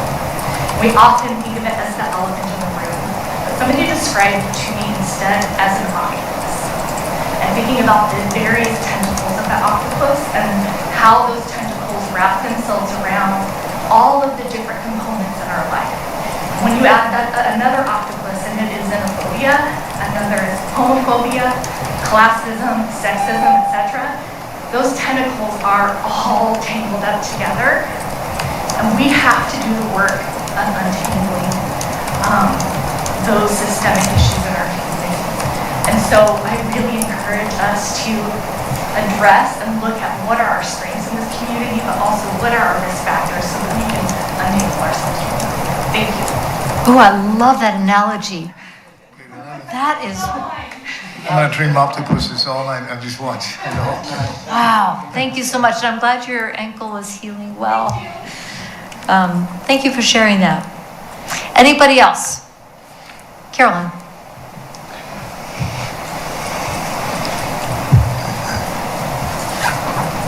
Carolyn Holman. On? I could. Yeah, you have to be close to it and project. I have to talk loud. All the way to me. I wasn't planning on speaking either, but I just wanted to say that I really think diversity is a strength and not a weakness. And the more the city can embrace that, the better off we'll all be. And I looked at the video. I thought it was great. I think this is a wonderful start. And as far as a statement is concerned, to me, I see it as a welcome mat to people in the community. But what goes on in the house, that doesn't mean that's not important. That has to follow up. You have to follow up. But that's how I see it. If you put a statement out there, it sort of is a symbol to the community. At least it can be. Okay. Thanks. Thank you. Dylan. Hello, everyone, council, mayor, staff. No. Yeah, okay. There you go. Sorry, I didn't want to, it says don't touch. So I'm Dylan, I think most of you know me. And I think it'll be short and sweet. I just wanted to say that it is not enough to not be racist. We must actively be fostering a culture of anti-racism, of anti-discrimination. I think that is informed by our actions, but also by our words. Everything we do has to be anti-racist. We can't just say, oh, well, we're not racist, so it's fine. We have to actively be finding the areas, the systems, and the culture components that we have that are racist and were built on the past racist culture that America has a long history of. And we have to be looking for those and actively seeking to be improving them. And it's not something that we do once and can be done with. We have to always be doing that. So I like the conversation that we're having here. It's really good. I just think we need to always be having it. Thank you. Thank you very much. Anybody? Councilor? Thank you, Madam Mayor. Yes. What Mrs. Dorfler said, I thought was really good. And that, I'm okay with the statement that would say, we welcome every person of color and every gender. So I wrote that down as you said that. I thought that was perfect. Very short, sweet, and to the point. And I think that as we begin to look at some components, things that are important statements to be made, again, this is a work session. This is brainstorming. We're going to be doing some thinking. And we'll see what happens at the next work session. So I'm going to come around for closing thoughts. Oh, do we have one more who wants to speak? All right. All right. Why not? Why not? That's right. Join in. Good evening, everyone. Staff, City Council, and Mayor, thank you for having me. My name is Eric Howell, and before I say anything else, you should know that I am speaking here only as myself, not as a representative of another thing here in Keizer. It's too... Because everybody is, these are really hard acts to follow, but there's one perspective I want to add to this. I'm a cisgendered white male. I'm also the volunteer advisor to the Gay Straight Alliance at the community high school. How did that happen? It happened because I had kids who I was working with already in another group who were struggling. And when I saw the problem and tried to see it in whole, I didn't ask them to come to me. I went to them and I said, what do you think about doing this? And a couple of them said, yeah, let's do that. And we got together in a room and we started planning way forward, and we got more people in, and I said, well, what do you want to do? How do you want to change the culture here in the area? And we came up with a plan for how we were going to do that. We made presentations to the entire faculty. We made comfort cards for other LGBTQ students who weren't out and maybe didn't know how to celebrate their birthday as the person they felt themselves to be. And one of the coolest things I've ever done in my life was I was over in that white building over there, and I held, as far as I know, the first ever LGBTQ youth movie festival. And it happened right here in Keizer. And everything that day brought tears to my eyes. But the most powerful thing was sitting in a room over there, in the hallway actually, on the steps, with a dozen other LGBTQ, or I'm cisgender, hetero, but sitting there with these students without the burdens that that the hallways of the school puts on them, without the judgment, where they knew they could be themselves. And what you're talking about the same thing here, is creating a space, and it's done with intention, and it's done by going out and asking those people, what do you need from me, not just as an ally, but as an accomplice? What do I need to be doing to help you get to where you need to be? And while it's great that we're having this conversation here in this building, I really, really, really encourage you to go out, go to the Light of the Valley Church, talk to them. What do you need from us? I mean, I know we have public records. I deal in that, right? But, it almost feels like we're having this conversation in the wrong place right now. And there needs to be more done as far as getting people in this room out into the community. Because we can't just say, I couldn't just go to the LGBTQ student seminary and say, come to my office, because that's my space. This conversation is great, but we need to take it out of this room. And I'll leave it at that. Thank you. And I would add that many of us have had these conversations. We're bringing them with us, and you're bringing yours into the conversations you've had into the building as well. It's going to come in, it's going to flow out. I believe that kind of going like the octopus, it takes the water in and then it filters out. But I think you're right. I think there's going to be an ebb and a flow. Yes, please. I did see you. I was not ignoring you. I wasn't going to say anything. Can you guys hear me? Yeah, just go ahead and project, because there are people watching online. If you just say your name and your city of, just your name. Yeah. My name is Lisa Sajeka, and I wasn't going to speak, like most of the people in the room, but I just wanted to say that words matter. You were talking about, it's just words. The Declaration of Independence is just words. When you wake up in the morning, if you think, it's Monday, I'm going to have a horrible day. Do you know what? You're right. And if you wake up and it's Monday and the sun's coming up and it's clear and it's beautiful and the water and the river, and you're going to have a wonderful day. If you say you're going to have a good day, you are. And if you say enough times, everybody is welcome here. People will believe you, and they will feel welcome, and they will do so much more for the community than you ever could ask of them. When people feel like they belong, they will go out of their way to do everything they can. When there's a need, people rush to fill it. Not because they need a medal or a plaque or a statement, but because they feel good about themselves and they feel like they're helping their community and the people around them. I mean, we saw it with fires and evacuations. Everybody wants to help. Everybody wants to belong. And if we wait for the perfect time when we're in the perfect spot to make the perfect statement, we will never make a perfect statement. We can make a messy statement and adjust it as we see fit. But it's really, really important that people feel like they belong so that they can start making a difference and make it their community and not just a community that they visit. So, thank you.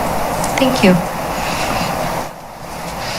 So we're coming up on the top of the hour, so I want to give counselors a chance to do like a 1-minute wrap up maybe, and we will take this and we will come back on the 26th of October, I believe it's that fourth Monday, and continue the conversation and see where this leads.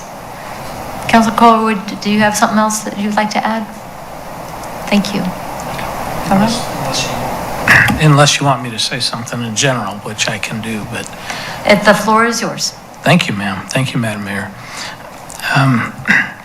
I've written quite a few different notes and thoughts about everything that was said, and one of the things that I thought in my mind was, what's the difference between racial inequity and affirmative action. And how, what would those different things be, and how can we make that work? And I think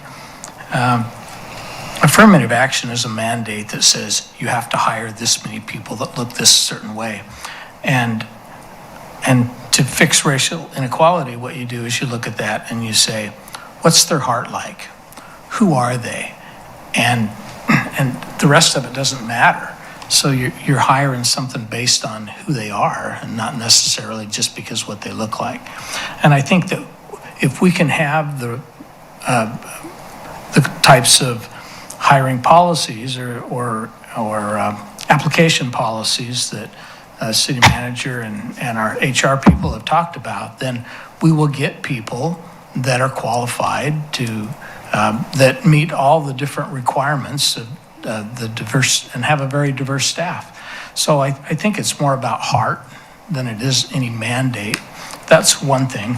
And then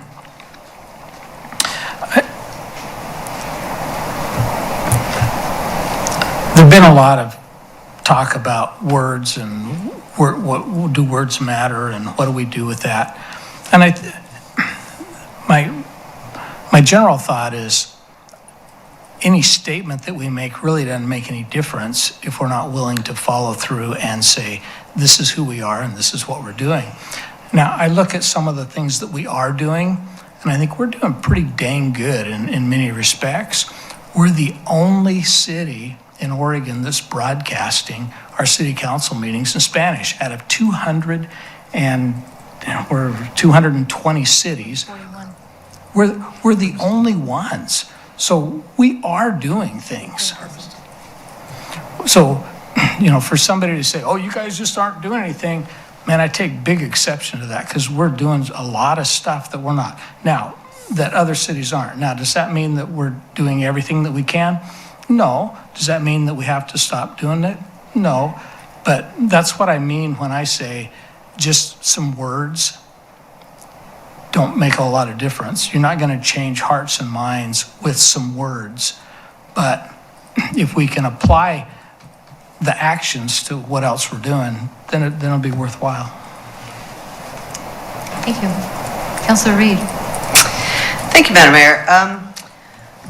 I was watching a football game this last weekend, and some of the players came on a field. The front, it said something like, we are one, and on the back it says, love one another. And so much of this conversation boils down to loving one another. Can we do that as a city? No, but we can create policies that are going to help people understand what that means. I come from the perspective of the high school, and I've asked kids, do you consider yourselves racist? And everybody says, no, I don't consider myself racist, except for maybe I tell an occasional racist joke, but I don't mean anything. And then you have the other side of the coin of every single kid who is a person of color has been tormented because of that. Everyone. And I hear about this in their writing. And you look at, kids get tormented for a lot of reasons, whether it's weight or height or speech impediments or whatever makes them different or unique or what makes them wonderful in many respects. And so we need to be able to embrace all these things, knowing that as a city we cannot necessarily change minds and hearts, as you so very eloquently put that, but we can acknowledge the complexity of this. We're dealing with very complex sociological issues. We saw some studies cited in the presentation, and yet we're also dealing with very, very intense personal experiences. And so, as we approach this issue, we're dealing with both of those things, and both of those things matter immensely. And we have to be able to, as a city, do what we can do to make sure that we are not continuing to be a barrier for those people, that we are welcoming, that we want to see the variety of perspective, that we are embracing all of our community. I don't think,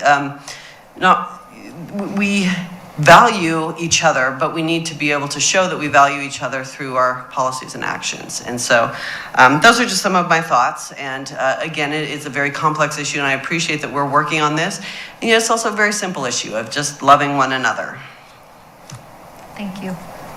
Council President Freeman. Thank you, Madam Mayor. I have a whole page full of... Microphone. I know. Getting over here. There you go. There we go. So I, too, have a life in housing. In my day life, I work for Oregon Housing and Community Services. And some of you have heard over the last year and a half, I've had the opportunity to participate in GARE, which is the Government Alliance on Race and Equity, which is also part of Race Forward, which is part of REAL that we saw tonight. Oregon Housing 2 years ago put forth a 5-year statewide housing plan. Our number one strategy is equity, racial justice. You've heard the disparities in housing, so that is one of our very, very core strategies. It's what we do and what we put in our work every day. We've had great conversations here tonight, but one thing I think that really resonates with me, and it has since I had the privilege to participate in GARE, which was a 9-month cohort when we met with Oregon and Washington governmental agencies. There's a lot of governmental agencies in the state that were part of this, and Washington, and listening to what other cities and counties and state agencies are doing. But it is work that we do every day. It isn't a statement that we make once and we put on a wall. It is what we're going to do every day. It's what we're going to do in our budgeting. We need to look at equity in our budget tools. I don't know how that works because we're still struggling in my agency with that, but it's something that we're starting to look at, and it is something that we have to look at every day. And so some of the notes that I took away from the video, and I wish I probably would have had that video before I started GARE, because to me this video had a really good starting point. It just kind of set the stage, and several things I took away, but every individual matters. Name the work, and it starts with race, because if you start with race, everything else just falls in line. And that's what GARE is. GARE starts with race, which I can tell you in our agency, some people were just, hair stand up like a cat. Like, why are we starting with race? But you start with race because race is where it starts, and everything falls in line. One thing I really appreciate is the foundational change as a city and what we can do. I think the normalize, operationalize, and organize is a strength of this council, and I think it's a strength of the city staff, so I know we're going to get there that way. But we're not going to solve this issue tonight, and we're not going to solve it in October. I really hope that we take the time to do the work and to bring more people of this community in here. Not that I don't appreciate every one of you that is here tonight and the ones that have testified before. And the people that came to the Charter Review Committee, they were amazing. And Eric, I am going to echo what you said about getting out of these 4 walls. Because people don't want to come here. They may not feel safe. An example we had, there was an outreach that was done in the city of Woodburn to the Latino community, and they had it at the police station. And they couldn't believe no one came. And an intern, a Hatfield fellow intern, who happened to be a Latino person, said, well, you know why? No one wants to come to the police station. They don't feel safe. You have to go to their community. And I think that's for every community in Keizer. We need to go to them. So I will echo what Eric said. We have to get out of these 4 walls. And we really wanted to do it with the Charter Review Committee. We really wanted to get outside these 4 walls. And unfortunately, COVID came. And we couldn't do all the outreach that we wanted to do. And it made our city attorney a little nervous to go outside these 4 walls and have some public conversation. And it wasn't successful, but I really hope that we take this to the next step. And I would look to the people that are in this audience tonight to help us with that and set up some other conversations outside of here. And then there's a lot of work that's been done, so I really hope we look at some of the work that's been done. The Coalition of Communities of Color has some excellent work. They have definitions that we can use. Meyer Memorial Trust has spent a lot of money on equity, racial justice. We don't have to reinvent the wheel, but we do have to reinvent it for the way the city of Keizer does business. But there's so many tools out there that we can use. But I really, I guess for me, stress, let's take some time to really have that thoughtful candid conversation and come up with a really, really good statement. Thank you. Thank you very much.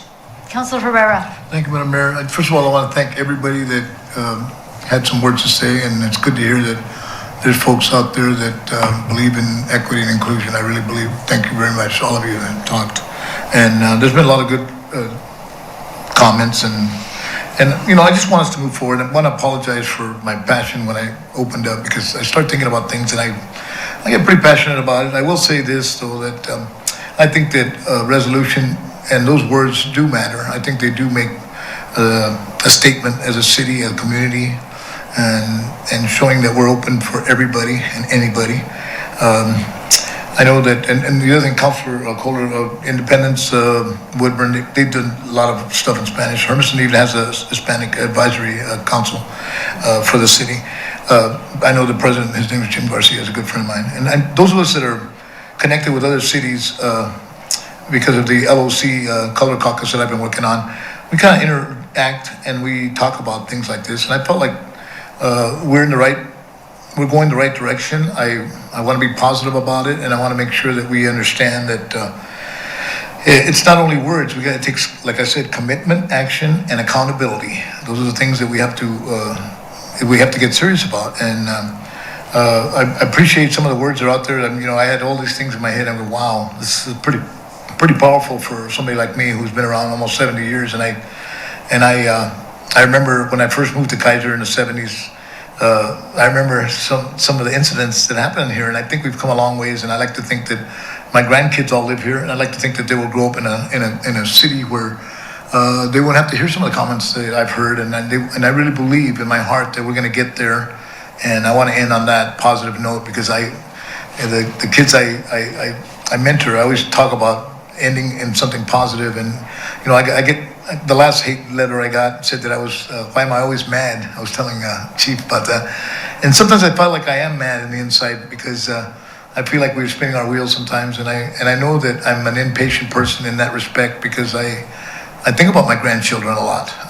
And I want to make sure that they grow up, like I said, in Keizer, that's loving and welcoming to everybody. And I grew up with a gay brother, and I had to go through that whole 92, 93 incident here in Keizer, and I was really ashamed of Keizer when we passed that.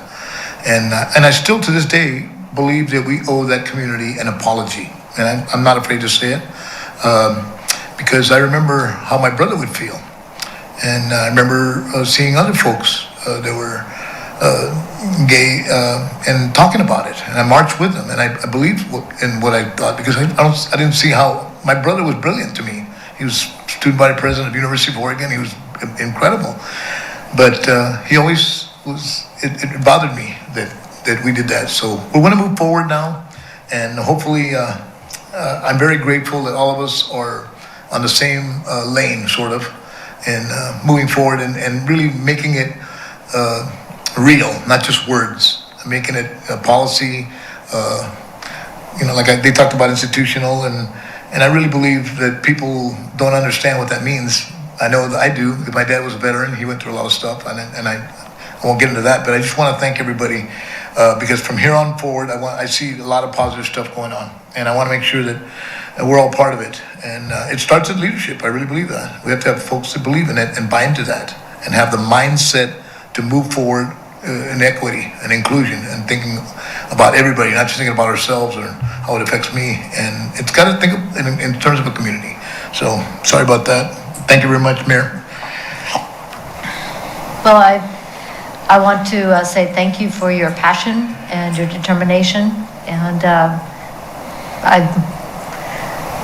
I wouldn't apologize for your passion.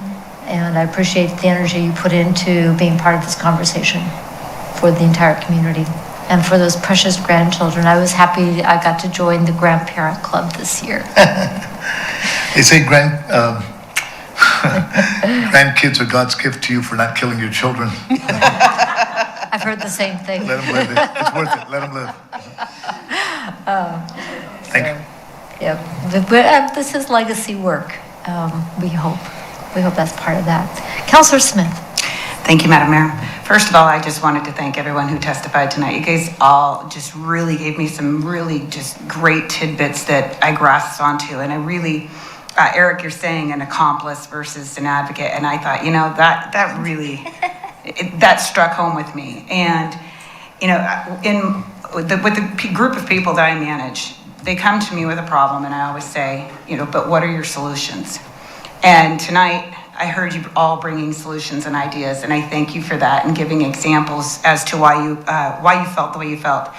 And I'm echoing Council President Freeman in that when we did the charter review, we gave our word to you that we would come back and we would revisit this. So I am thrilled that we're having this conversation very shortly after we got that the charter on the ballot, that we're coming back, we're fulfilling what we promised you, and I hope you can see that, and that this is not something that's going to be swept under the table or ignored, but we definitely need to have some kind of a thing, because it hurts my heart to think for 2 seconds that anyone would be fearful in our community, that they would be afraid to be in our community, or that they did not feel valued or welcomed.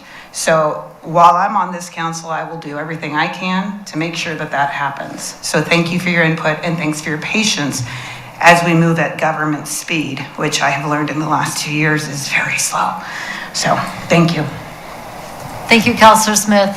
Councillor Parsons. Well, all these great people talked before me and left me not much to say, other than I do think that words matter, whether they're spoken or written, and how they're said matter, and action needs to follow the words. And I will just kind of echo what my fellow councilor said, and I do appreciate everyone coming tonight. Hearing the stories and understanding I have 2 grandchildren of color, and it was hard to have that conversation with them. Sorry. That they would be mistreated. But it was true, and it was hard. And I hate racism. Thank you. I don't think there's anything I can add at this point except thank you. And I'm so proud to be part of a community that wants to make sure that every person knows how valuable they are as human beings in this community, and that we are looking for opportunities to reach out and, as you so eloquently reminded us of the Great Commandments, to love one another.